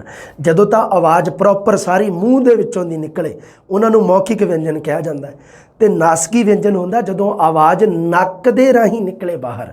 ਨਾਸਾਂ ਰਾਹੀਂ, ਨਾਸਕੀ मतलब ਨਾਸਾਂ ਦੇ ਦੁਆਰਾ ਨਿਕਲੇ। ਤੇ ਨਾਸਕੀ ਵਿਅੰਜਨ ਆਪਾਂ ਕਿੰਨੇ ਪੜ੍ਹਦੇ ਹਾਂ ਪੰਜਾਬੀ 'ਚ? 5 ਹੀ ਪੜ੍ਹਦੇ ਹਾਂ। ਇੱਕ ngੰਗਾ, ਇੱਕ ਨੰਨਾ, ਇੱਕ ਣਾਣਾ, ਇੱਕ ਨੰਨਾ ਤੇ ਇੱਕ ਮੰਮਾ। ਤੁਹਾਡੇ 'ਚ ਬਹੁਤ ਸਾਰੇ ਐਵੇਂ ਦੇ ਹੋਣਗੇ ਜਿਨ੍ਹਾਂ ਨੂੰ ngੰਗਾ ਨੰਨਾ ਨਹੀਂ ਬੋਲਣੇ ਆਉਂਦੇ, ਬਾਕੀ ਵੀ ਨਹੀਂ ਬੋਲਣੇ ਆਉਂਦੇ। ਇਹ ਵੀ ਤੁਹਾਨੂੰ ਦੱਸਾਂ, ਅਣਾਣਾ ਨਹੀਂ ਕਈਆਂ ਨੂੰ ਬੋਲਣਾ ਆਉਂਦਾ, ਕਈ ਨਾਣਾ ਬੋਲਦੇ ਆ। ਨਾਣਾ, ਨਾਣਾ ਤਾਂ ਬੋਲ ਲਿਖਣਾ ਹੋਵੇ ਮੈਂ ਮੰਨ ਲਓ ਤਾਂ ਮੈਂ ਲਿਖਣ ਦੇ ਵਿੱਚ ਬੋਲੂੰਗਾ ਨਾਣਾ। ਕਈ ਤਾਂ ਐਵੇਂ ਬੋਲਣਗੇ ਵੀ ਆ ਨਾ, ਪਰ ਉਹਨਾਂ ਨੂੰ ਪਤਾ ਨਹੀਂਗਾ ਵੀ ਇਹ ਣਾ ਆ ਦੋਨੇ, ਇੱਕ ਨਾ ਇਹ ਨਹੀਂਗਾ, ਣਾ ਦੋਨੇ ਹੀ ਣਾ ਹੈ, ਦੋਨੇ ਹੀ ਣਾ ਆ। ਇੱਕ ਨੈ ਨਹੀਂ ਲਾਉਣਾ ਨਾਲ, ਇੱਕ ਨੈ ਤੇ ਇੱਕ ਨੈ ਐਵੇਂ ਨਹੀਂਗਾ, ਦੋਨੇ ਹੀ ਨਾਣੇ ਬੋਲਣੇ ਆ। ਦੇਖੋ ਹਾਂ, ਪਰ ਜਿਹੜਾ ਆਹ ਸਹੀ ਹੈ। ਆਹ ਦੇਖੋ ਐ ਬੋਲਣਾ ਤੁਸੀਂ, ਆਹ ਬੋਲਣਾ ਅਣਾਣਾ ਬੋਲਣਾ, ਅਣਾਣਾ ਬੋਲਣਾ ਤੁਸੀਂ, ਨਾਣਾ ਥੋੜ੍ਹਾ ਹੈ। ਨੰਨਾ ਇਹ ਤਾਂ ਚਲੋ ਠੀਕ ਆ, ਮੰਮਾ ਵੀ ਠੀਕ ਹੈ। ngੰਗਾ ਤੇ ਨੰਨਾ ਇਹ ਦੋਨੋਂ ਬੜੇ ਮਤਲਬ ਡਿਫਰੈਂਟ ਚੀਜ਼ ਆ। ਥੋੜ੍ਹੀ ਵੀਡੀਓ ਨੂੰ ਵੇਖਦੇ ਰਹੋ ਧਿਆਨ ਨਾਲ। ngੰਗਾ ਨੰਨਾ ਇਹ ਪ੍ਰਚਲਨ ਦੇ ਵਿੱਚ ਨਹੀਂ ਰਹਿ ਗਏ ਅੱਜ ਕੱਲ੍ਹ ਅੱਖਰ ਪੰਜਾਬੀ ਦੇ ਵਿੱਚ, ਕਿਉਂਕਿ ਸਿਰਫ ਬੋਲਣ ਦਾ ਕਰਕੇ ਹੀ। ngੰਗਾ ਨੰਨਾ ਇਹਨਾਂ ਦੀ ngੰਗੇ ਦੀ ਜਗ੍ਹਾ ਤਾਂ ਇਹ ਲੈ ਗਿਆ ਗੱਗਾ, ਤੇ ਨੰਨੇ ਦੀ ਜਗ੍ਹਾ ਲੈ ਗਿਆ ਜੱਜਾ। ਤੁਸੀਂ ਦੇਖ ਸਕਦੇ ਹੋ, ਹੈ ਨਾ। ਹਾਂ, ਪੰਜਾਬੀ ਦੇ ਸਾਰੇ ਸਵਰ ਨਾਦੀ ਹਨ। ਦੇਖੋ ਇੱਕ ਤੁਹਾਨੂੰ ਦੱਸਿਆ ਸੀਗਾ ਨਾ, ਇੱਕ ਆਪਾਂ ਪਿੱਛੇ ਜਦੋਂ ਆਪਾਂ ਪੜ੍ਹਿਆ ਸੀਗਾ ਸਵਰਾਂ ਤੇ ਵਿਅੰਜਨਾਂ ਦੇ ਵਿੱਚ, ਵੀ ਸਵਰ ਆ ਜਿਹੜੇ ਉਹ ਵੱਧ ਗੂੰਜਵੇਂ ਹੁੰਦੇ ਆ, ਵਿਅੰਜਨ ਆ ਜਿਹੜੇ ਉਹ ਘੱਟ ਗੂੰਜਵੇਂ ਹੁੰਦੇ ਆ। ਇੱਥੇ ਗੱਲ ਆ ਗਈ ਉਹੀ, ਨਾਦੀ ਆ ਜਿਹੜੇ ਮਤਲਬ ਸਾਰੇ ਆ ਜਿਹੜੇ ਸਾਹ ਦੀ ਹਵਾ ਦੀ ਗੂੰਜ ਜਾਂ ਨਾਦ ਪੈਦਾ ਹੁੰਦੀ ਹੈ, ਇਹ ਗੂੰਜਵੇਂ ਆ ਸਾਰੇ। ਪੰਜਾਬੀ ਦੇ ਸਾਰੇ ਮਤਲਬ 10 ਦੇ 10 ਸਵਰ ਨਾਦੀ ਹਨ, ਮਤਲਬ ਕਿ ਹਵਾ ਵਿੱਚ ਗੂੰਜ ਜਾਂ ਨਾਦ ਪੈਦਾ ਹੁੰਦੀ ਹੈ। ਹਰੇਕ ਸਵਰ ਦਾ ਨਾਸਕੀ ਰੂਪ ਵੀ ਮਿਲਦਾ ਹੈ, ਹਰੇਕ ਵਿਅੰਜਨ ਦਾ ਨਾਸਕੀ ਰੂਪ ਨਹੀਂ ਮਿਲ ਸਕਦਾ ਤੁਹਾਨੂੰ। ਵੀ ਨਾਸਿਕ ਵਿਅੰਜਨ ਤਾਂ 5 ਹੀ ਹੈ, ਬਾਕੀ ਸਾਰੇ ਮੌਖਿਕ ਵਿਅੰਜਨ ਹੈ। ਪਰ ਸਵਰ ਆ ਜਿਹੜੇ, ਸਵਰ ਤੇ ਸਾਰਿਆਂ ਤੇ ਬਿੰਦੀ ਟਿੱਪੀ ਲੱਗ ਸਕਦੀ ਹੈ, ਕਿਸੇ ਤੇ ਬਿੰਦੀ ਲੱਗ ਜਾਂਦੀ ਹੈ, ਕਿਸੇ ਤੇ ਟਿੱਪੀ, ਹੈ ਨਾ। ਆਪਾਂ ਉਹਦਾ ਅਲੱਗ-ਅਲੱਗ ਕੀਤਾ ਹੋਇਆ ਹੈ ਨਾ। ਜਦੋਂ ਆਪਾਂ ਉਹ ਪੜ੍ਹਦੇ ਹਾਂ, ਸਾਡੇ ਲਗਾਖਰ ਪੜ੍ਹਦੇ ਹਾਂ, ਤੇ ਉਦੋਂ ਤੁਹਾਨੂੰ ਪਤਾ ਹੀ ਹੈ ਬਿੰਦੀ ਤੇ ਟਿੱਪੀ ਹੈ ਜਿਹੜੀ ਉਹ ਸਵਰਾਂ ਨੂੰ ਮਤਲਬ ਉਹਦੇ ਵਿੱਚੋਂ ਮੈਨੂੰ ਲੱਗਦਾ 4 ਨੂੰ ਤਾਂ ਲੱਗ ਜਾਂਦੀ ਹੈ ਟਿੱਪੀ, ਤੇ ਬਾਕੀ 6 ਨੂੰ ਬਿੰਦੀ ਲੱਗ ਜਾਂਦੀ ਹੈ। ਐਵੇਂ ਹੀ ਹੈ ਕਿ ਧਿਆਨ ਹੀ ਨਹੀਂ ਮੈਨੂੰ, ਦੇਖਾਂਗੇ ਆਪਾਂ ਅੱਗੇ, ਮੈਨੂੰ ਯਾਦ ਨਹੀਂਗਾ ਹੁਣ ਕੁਛ ਵੀ, ਅੱਗੇ ਵੇਖਦੇ ਹਾਂ ਆਪਾਂ ਕੀ ਲੱਗਦਾ। ਹਾਂ, ਲਘੂ ਸਵਰ ਆ ਜਿਹੜੇ ਉਹ ਕਦੇ ਵੀ ਅਖੀਰਲੀ ਸਥਿਤੀ ਦੇ ਵਿੱਚ ਨਹੀਂ ਉਚਾਰੇ ਜਾਂਦੇ, ਬਾਕੀ ਦੇ ਸਾਰੇ ਦੀਰਘ ਸਵਰ ਤਿੰਨਾਂ ਹੀ ਸਥਿਤੀਆਂ ਵਿੱਚ ਉਚਾਰੇ ਜਾ ਸਕਦੇ ਹਨ। ਇਹ ਵੀ ਤੁਸੀਂ ਯਾਦ ਰੱਖਣੀ ਹੈ ਗੱਲ। ਲਘੂ ਸਵਰ ਕਦੇ ਵੀ ਅਖੀਰਲੀ ਸਥਿਤੀ ਦੇ ਵਿੱਚ ਨਹੀਂ ਉਚਾਰੇ ਜਾਂਦੇ, ਹੈ ਨਾ। ਬਹੁਤ ਸਾਰੇ ਤੁਸੀਂ ਸ਼ਬਦ ਦੇਖੋ, ਮੱਧਕਾਲ ਦੀ ਭਾਸ਼ਾ ਜਦੋਂ ਬਾਣੀ ਪੜ੍ਹਦੇ ਆ ਤੁਸੀਂ, ਉਦੋਂ ਅਨਾਦ ਸ਼ਬਦ ਕਈ ਵਾਰੀ ਲਿਖਿਆ ਹੁੰਦਾ, ਉਦੋਂ ਸ਼ਬਦ ਅਨਾਦ ਲਿਖਿਆ ਹੁੰਦਾ, ਅਨਾਦ, ਅਨਾਦ ਸ਼ਬਦ ਐਵੇਂ ਲਿਖਿਆ। ਹੁਣ ਇੱਥੇ ਕੀ ਆਹ ਲਘੂ ਸਵਰ ਹੈ, ਛੋਟੀ ਮਾਤਰਾ, ਇਹ ਕਿਹਾ ਜਾਂਦਾ ਵੀ ਅਖੀਰਲੀ ਸਥਿਤੀ ਵਿੱਚ, ਆ ਅਖੀਰ ਦੇ ਵਿੱਚ ਆ, ਇਹ ਸ਼ਬਦ ਦੇ ਅਖੀਰ ਦੇ ਵਿੱਚ ਲਘੂ ਸਵਰ ਹੈ, ਇਹ ਉਚਾਰਿਆ ਨਹੀਂ ਜਾਊਗਾ, ਅਨਾਦ ਉਚਾਰਿਆ ਜਾਊਗਾ, ਅਨਾਦੀ ਨਹੀਂ ਉਚਾਰਿਆ ਜਾਊਗਾ। ਸਮਝ ਗਏ। ਹੁਣ ਜਿਵੇਂ ਆਦ ਕਿਹਾ ਜਾਂਦਾ, ਆਦ ਮਤਲਬ ਸ਼ੁਰੂ, ਅਗਰ ਤੁਸੀਂ ਇਹਨੂੰ ਆਦੀ ਪੜ੍ਹਦੇ ਹੋ ਤਾਂ ਗਲਤ ਪੜ੍ਹ ਰਹੇ ਹੋ ਤੁਸੀਂ। ਕਿਉਂ? ਕਿਉਂਕਿ ਲਘੂ ਸਵਰ ਅਖੀਰਲੀ ਸਥਿਤੀ ਦੇ ਵਿੱਚ ਨਹੀਂ ਉਚਾਰਿਆ ਜਾਊਗਾ। ਸਮਝ ਗਏ ਕਹਾਣੀ ਨੂੰ। ਬਾਕੀ ਦੇ ਸਾਰੇ ਦੀਰਘ ਸਵਰ ਆ ਜਿਹੜੇ, ਦੀਰਘ ਸਵਰ ਤਾਂ ਕਿਤੇ ਵੀ ਆ ਜੇ, ਭਾਵੇਂ 3 ਸਥਿਤੀਆਂ ਦੇ ਵਿੱਚ, ਤਿੰਨਾਂ ਹੀ ਸਥਿਤੀਆਂ ਦੇ ਵਿੱਚ ਮਤਲਬ ਕੀ ਹੈ ਵੀ ਆਪਣੇ ਪਹਿਲੀ ਸਥਿਤੀ ਤੇ ਵਿਚਕਾਰਲੀ ਸਥਿਤੀ ਤੇ ਫਿਰ ਅਖੀਰਲੀ ਸਥਿਤੀ, 3 ਸਥਿਤੀਆਂ ਦੇ ਵਿੱਚ ਹੀ ਸ਼ਬਦ ਦੇ ਵਿੱਚ, 3 ਸਥਿਤੀਆਂ ਦੇ ਵਿੱਚ ਹੀ ਇਹਨਾਂ ਨੂੰ ਉਚਾਰ ਸਕਦੇ ਹਾਂ। ਤਿੰਨੋਂ ਤਰੀਕੇ ਨਾਲ। ਅਰਧ ਸਵਰ ਕਿਹੜੇ ਆ ਸਾਡੇ? ਅਰਧ ਸਵਰ ਹੈਗੇ ਆ ਯਈਆ ਤੇ ਵਾਵਾ। ਅਰਧ ਸਵਰ ਹੈ ਜਿਹੜੇ, ਇਹਨਾਂ ਦਾ ਉਚਾਰਨ ਹੈਗਾ ਸਰਕਮਾ। ਇਹਨਾਂ ਨੂੰ ਦੇਖੋ, ਇਹਨਾਂ ਨੂੰ ਅਰਧ ਸਵਰ ਵੀ ਕਹਿ ਦਿੰਦੇ ਆ, ਇਹਨਾਂ ਨੂੰ ਅਰਧ ਵਿਅੰਜਨ ਵੀ ਕਹਿ ਦਿੰਦੇ ਆ। ਜਿਹੜਾ ਮੰਨ ਲਓ ਵੀ ਅਰਧ ਸਵਰ ਹੈ, ਅਗਰ ਅੱਧਾ ਸਵਰ ਹੈ ਤੇ ਉਹ ਫਿਰ ਅੱਧਾ ਕੀ ਹੈ? ਵੀ ਜੇ ਕੋਈ ਅੱਧਾ ਸਵਰ ਹੈ ਤਾਂ ਉਹ ਅੱਧਾ ਕੀ ਹੈ? ਫਿਰ ਅੱਧਾ ਵਿਅੰਜਨ ਹੈ। ਅਗਰ ਮੈਂ ਅਰਧ ਸਵਰ ਨੂੰ ਅਰਧ ਵਿਅੰਜਨ ਕਹਿਦਾ ਤਾਂ ਕੀ ਦਿੱਕਤ ਹੈ? ਕੋਈ ਦਿੱਕਤ ਨਹੀਂ ਨਾ। ਕਿਤਾਬਾਂ ਦੇ ਵਿੱਚ ਵਿਆਕਰਨਾਂ ਵਿੱਚ ਵੀ ਲਿਖਿਆ ਹੋਇਆ, ਕਿਤੇ ਇਹਨੂੰ ਅਰਧ ਸਵਰ ਲਿਖ ਦਿੱਤਾ ਜਾਂਦਾ, ਕਿਸੇ ਅਰਧ ਵਿਅੰਜਨ ਵੀ ਲਿਖਿਆ ਜਾਂਦਾ। ਇਹਨਾਂ ਨੂੰ ਸਰਕਵੇਂ ਵਿਅੰਜਨ ਵੀ ਕਿਹਾ ਜਾਂਦਾ। ਆਹ ਦੇਖੋ, ਸਰਕਵਾ, ਇਹਨਾਂ ਦਾ ਉਚਾਰਨ ਸਰਕਵਾ ਹੈ। ਕੋਈ ਚੀਜ਼ ਸਰਕ ਜਾਂਦੀ ਹੈ ਨਾ, ਆਪਣੀ ਜਗ੍ਹਾ ਤੋਂ ਖਿਸਕ ਜਾਂਦੀ ਹੈ, ਆਪਣੇ ਉਚਾਰਨ ਤੋਂ ਸਰਕ ਜਾਂਦੀ। ਸਰਕਣਾ, ਸਰਕਣੇ ਹੁੰਦੇ ਕਈ ਤਰ੍ਹਾਂ ਦੇ। ਇੱਕ ਤਾਂ ਨਹਿਰ 'ਚ ਖੜੇ ਹੁੰਦੇ ਆ, ਨਹਿਰ ਦੇ ਆਸੇ ਪਾਸੇ ਸਰਕਣੇ, ਉਹ ਨਹੀਂ। ਇੱਥੇ ਸਰਕਵਾ ਮਤਲਬ ਕੀ ਹੁੰਦਾ ਵੀ ਖਿਸਕਣਾ, ਆਪਣੀ ਜਗ੍ਹਾ ਤੋਂ ਹਿੱਲਣਾ। ਕਿਤੇ ਪੂਰੇ ਵਿਅੰਜਨ ਬਣ ਜਾਂਦੇ ਆ, ਕਿਤੇ ਪੂਰੇ ਸਵਰ। ਯਈਆ ਤੇ ਵਾਵਾ, ਯਈਆ ਤੇ ਵਾਵਾ। ਹੁਣ ਜਿਵੇਂ ਆਹ ਯਈਆ ਸ਼ਬਦ ਹੈ, ठीक है। ਹੁਣ ਕੀ ਆ ਵੀ ਦੇਖੋ ਕੀ ਹੋਇਆ ਵੀ ਯਈਆ ਹੈ ਜਿਹੜਾ ਇਹ ਕਿਸੇ ਸਮੇਂ ਮੱਧ ਕਾਲ ਦੇ ਵਿੱਚ ਅਗਰ ਪੜ੍ਹੀਏ ਆਪਾਂ ਤਾਂ ਇਹਦਾ ਉਚਾਰਨ ਬੜਾ ਜ਼ੋਰਾ ਸ਼ੋਰਾ 'ਤੇ ਸੀ। ਹੁਣ ਇਹਦਾ ਅੱਜ ਕੱਲ੍ਹ ਇਹਦਾ ਯਈਏ ਦਾ ਹੈ ਜਿਹੜਾ ਇਹ ਈੜੀ ਨੇ ਇਹਦਾ ਜਿਹੜਾ ਹੈਗਾ ਵਾਵੇ ਇਹਦਾ ਯਈਏ ਦਾ ਸਥਾਨ ਆ ਜਿਹੜਾ ਉਹ ਈੜੀ ਸਵਰ ਨੇ ਲੈ ਲਿਆ, ਈੜੀ ਸਵਰ ਨੇ ਲਿਆ ਸ਼ਾਇਦ। ਕੋਈ ਨਹੀਂ, ਗੱਲ ਕਰਦੇ ਆ, ਮੈਂ ਦੱਸਦਾ ਤੁਹਾਨੂੰ ਅਰਧ ਸਵਰਾਂ ਦੀ ਪੂਰੀ ਗੱਲ ਆ ਜੂਗੀ, ਅੱਗੇ ਸਥਿਤੀ ਕਲੀਅਰ ਹੋ ਜੂਗੀ। ਯਈਆ ਤੇ ਵਾਵਾ ਹੁਣ ਜਿਵੇਂ ਮੰਨ ਲਓ ਯੈ ਸੀ, ਸੌਰੀ ਮੈਂ ਤੁਹਾਨੂੰ ਦੱਸਦਾ ਈੜੀ ਸਵਰ ਨੇ ਨਹੀਂ, ਗਲਤ ਹੋ ਗਿਆ ਸੀ, ਯੱਗ ਸ਼ਬਦ ਸੀ, ਯੱਗ ਕਰਨਾ ਹੈ ਨਾ।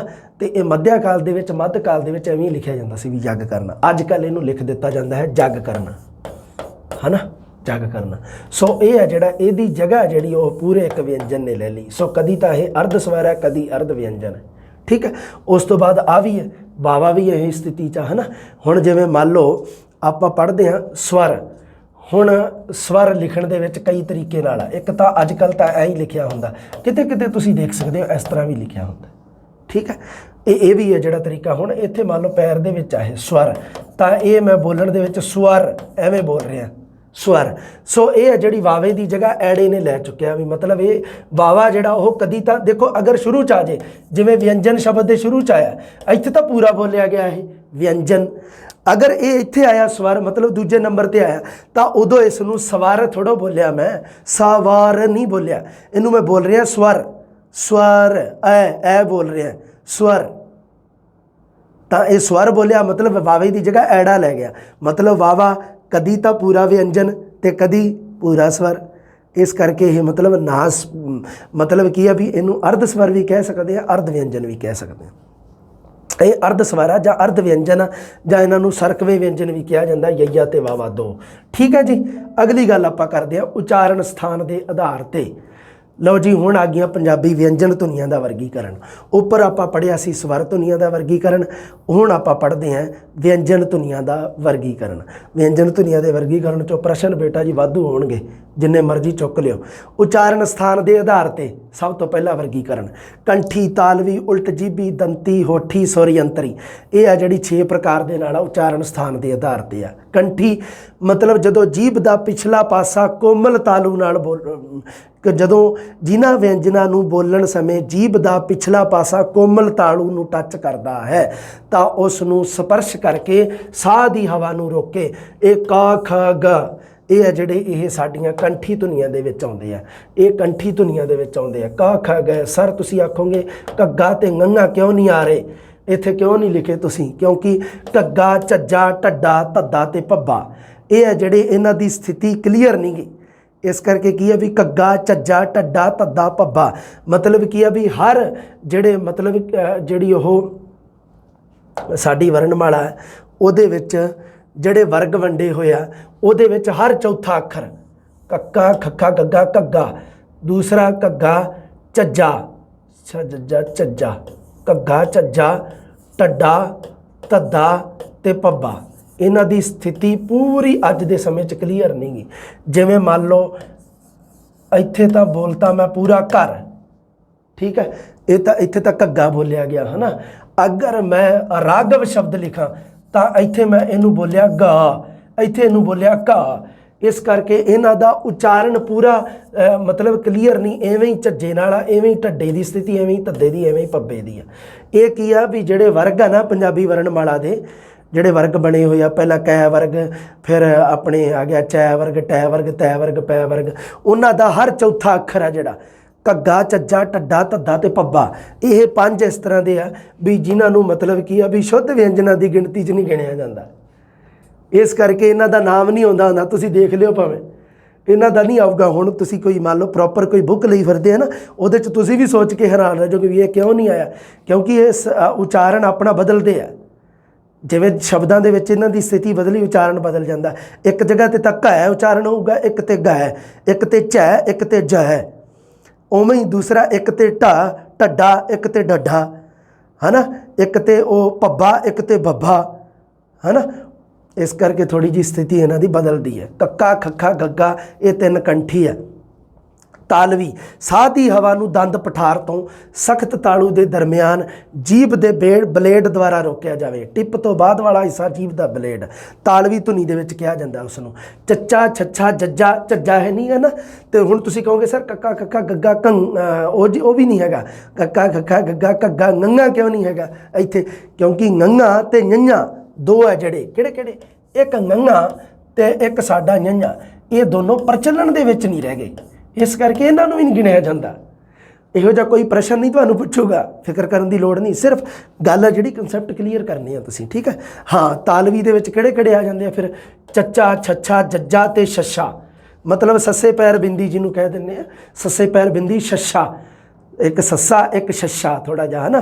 ਜਿਵੇਂ ਸੰਘਰਸ਼ ਸ਼ਬਦ ਲਿਖਣਾ ਹੋਵੇ, ਸੰਘਰਸ਼ ਲਿਖਣ ਵਾਸਤੇ ਪਹਿਲਾਂ ਤਾਂ ਪੂਰਾ ਐਵੇਂ ਆਊਗਾ, ਦੂਸਰਾ ਆਊਗਾ ਸੱਸੇ ਪੈਰ ਬਿੰਦੀ, ਸੰਘਰਸ਼, ਇਸ ਤਰ੍ਹਾਂ ਸਹੀ ਲਿਖ। ਸੰਘਰਸ਼ ਨਹੀਂਗਾ, ਸੰਘਰਸ਼ ਨਹੀਂਗਾ, ਇਹ ਹੈਗਾ ਸੰਘਰਸ਼।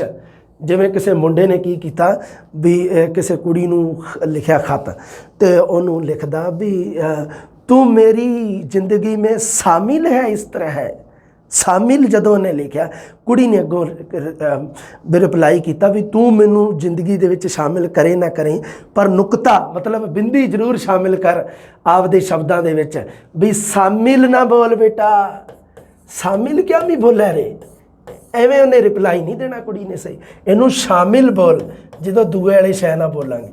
ਤਾਂ ਪੰਜਾਬੀ ਦੇ ਵਿੱਚ ਦੂਏ ਵਾਲਾ ਸ਼ੈ ਆ ਜਿਹੜਾ, ਉਹਨੂੰ ਬੋਲਣ ਵਾਸਤੇ ਸੈ ਦੇ ਪੈਰ 'ਚ ਬਿੰਦੀ ਸੈ। अगर मैं शामिल लिखना, शामिल तो कोई शब्द ही नहींगा, आ थोड़ा शब्द शामिल नहींगा, एवें नहींगा बेटा जी, शामिल अगर मैं लिखूँगा तो ये है मेरे वास्ते सही, ससे पैर बिंदी। उन्हें कहा जो भी तू मेरी जिंदगी में शामिल है, इस तरह वो कहती मैं तेरी जिंदगी च शामिल होवा ना होवा, तू नुकता तो शामिल कर, ये शामिल नूं शामिल तो बना। तुसीं भी नुकता ला के रखियो, बाकी गल सीधी है, पत्थर ना लिखियो किसी को। उल्ट जीबी तो नहीं, उल्ट जीबी पता ही है भी जीभ नूं जीभ उल्ट हो जानी, उल्ट जीबी। साह दी हवा नूं जीभ दी नोक पुठे पासियों सख्त तालू नाल जदों खह के रोके, जुड़ के रोके, जिवें टैंका ठट्ठा डड्डा अणाणा डाड़ा लड़ा। लड़ा एक हुंदा लल्ला, एक हुंदा लड़ा, लल्ला लड़ा दोने अलग अलग है, लल्ला लड़ा, ठीक है। हाँ जी, टैंका ठट्ठा डड्डा अणाणा ते अड़ाड़ा ते लड़ा। दंती, दंती वो हुंदे आ भी साह दी हवा जीभ दी नोक द्वारा उपरले दंदां दे पिछले पासे तो रोकी जावे। जदों साह दी हवा किहड़े किहड़े आउंदे आ? तत्ता थत्था दद्दा, ये है जिहड़े ये दंती है। होंठी, साह दी हवा नूं जदों बुल्लां द्वारा रोक के छड्डिया जावे, होंठी। कॉमन शब्दां दे विच जिन्हां नूं बोलण वेले बुੱਲ आपस दे विच जोड़न जां नेड़े होण, जिवें पप्पा फफ्फा बब्बा ववा। जदों ववा बोलदे आ ना, ववा बुੱਲਾਂ ਦੀ स्थिति नेड़े नेड़े आ जाती है, ववा। बुੱਲ जुड़ने जरूरी नहीं है भी होंठी व्यंजन उसे नूं कहांगे बुੱਲ ही जुड़न, नहीं, ववा भी होंठी व्यंजनां दे विच ही आउंदा है। सुर यंत्र की है? हा जिहड़ा ये सुर यंत्री है साडा, हा सुर यंत्री है। इसका उचारण स्थान की है साडा? कंडी जां कंठ द्वार है, साडा कंठ द्वार है, जिहड़ा कंठ द्वार कंडी जिन्हों आपां कह दिंदे आ, ओह है।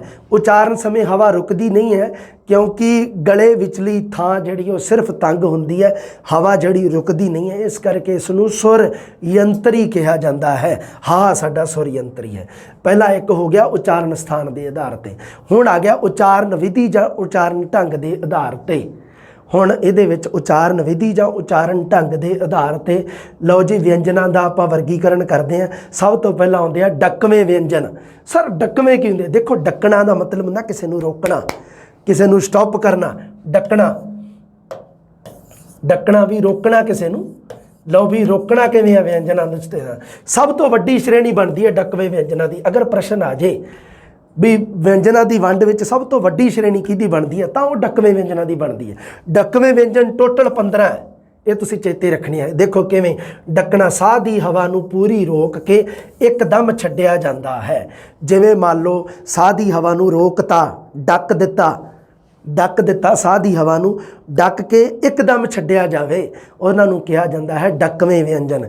किहड़े किहड़े? देखो पहले पहले हर एक वर्ग दे मतलब पहले पहले वर्ग ਨੂੰ ਛੱਡ ਕੇ ਮੁੱਖ वर्ग ਨੂੰ ਛੱਡ ਕੇ ਊੜੇ ਆੜੇ ਈੜੀ ਵਾਲੇ ਨੂੰ ਵਰਨਮਾਲਾ ਚੇਤੇ ਰੱਖਿਓ ਦਿਮਾਗ ਦੇ ਵਿੱਚ ਨਾਲ ਹੀ वर्ग ਜ਼ਰੂਰੀ ਹੈ ਯਾਦ ਰੱਖਣੇ।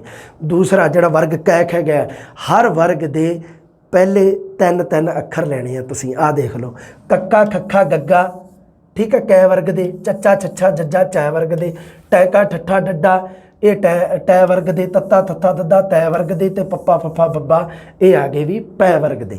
हुण 3 ते 3 6 ते 3 9 ते 3 12 ते 3 15 हो गए कि नहीं टोटल 15। आ चको ये है साडे डकवें व्यंजन। नाद जां आवाज़ अते प्राणता। प्राणता किहनूं कहिंदे आ? प्राणता हुंदी है साह दी मिकदार जां मात्रा। साह दी मात्रा नूं प्राणता कहा जांदा है। किन्ने क प्राण बच गए मतलब किन्ने क साह की मात्रा बच गई। साह की मिकदार शब्द लिखा होगा किसी व्याकरण दे विच ते मिकदार का मतलब होंदा मात्रा, किन्नी मात्रा च बचे भी साह है। इस करके प्राणता का मतलब होंदा साह की मिकदार जां मात्रा के आधार ते क्रमवार इन्हां नूं नादी, अनादी अते महाप्राण दे विच वंडिया जांदा है। इन्हों ये जोड़े आ डकवें व्यंजन है, जोड़े डकवें व्यंजनों नूं अगे वर्गीकरण होर किया है। उचारण विधि या ढंग के आधार पर सब तो पहला डकवें व्यंजन आते हैं। डकवें व्यंजन जी 15।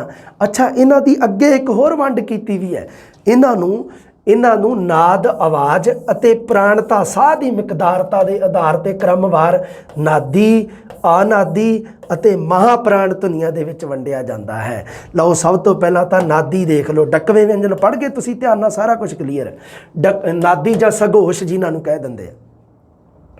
नादी आ जे सघोष आ जे, नादी आ जे सघोष इक्को ही गल है। ठीक है नादी सघोष दोने पर्यायवाची है, समानार्थी शब्द है। नादी जां सघोष उचारण वेले सुर तंदां दे विच कंबाहट जां कंबणी पैदा होवे, नाद पैदा हो। नाद मतलब कंब दी आवाज़, कंबवी आवाज़ पैदा होवे। वो किहड़े किहड़े आ साडे नादी जां सघोष उचारण वेले? गग्गा जज्जा डड्डा दद्दा बब्बा, ग ज ड द ब, ग ज ड द ब, ये साडे नादी जां सघोष आ। उन्हां दे विच्चों ही है, ध्यान रखियो अपने डकवें व्यंजनों के विच्चों ही अगे मैं कढ़े है। ठीक है ना डकवें व्यंजनों के विच ही आ। ये नादी जां सघोष व्यंजन भी है तो डकवें भी है। ध्यान रखना तुसीं, ये डकवें तो है ही है भी, डकवें तो है कोई दिक्कत नहीं है ना। ठीक है डकवें अगे आ गया अनादी जां अघोष। आपां एक नादी पढ़ना, एक अनादी ते एक महाप्राण। अनादी जां अघोष किनू क्या? नादी जे सघोष आ ते अनादी की होगा? अघोष होगा। ठीक है घोष सघोष का मतलब होंदा कंबनी पैदा होनी, अघोष का मतलब होंदा कोई कंबनी पैदा ना होवे। कंबनी नहीं हुंदी नादी नू छड्ड के बाकी सारे। हुण नादी जड़े अगर तुहानू नादी याद है, डकवें व्यंजनों के विचों नादी श्रेणी याद है तो बाकी सारे अनादी है, कोई दिक्कत नहीं।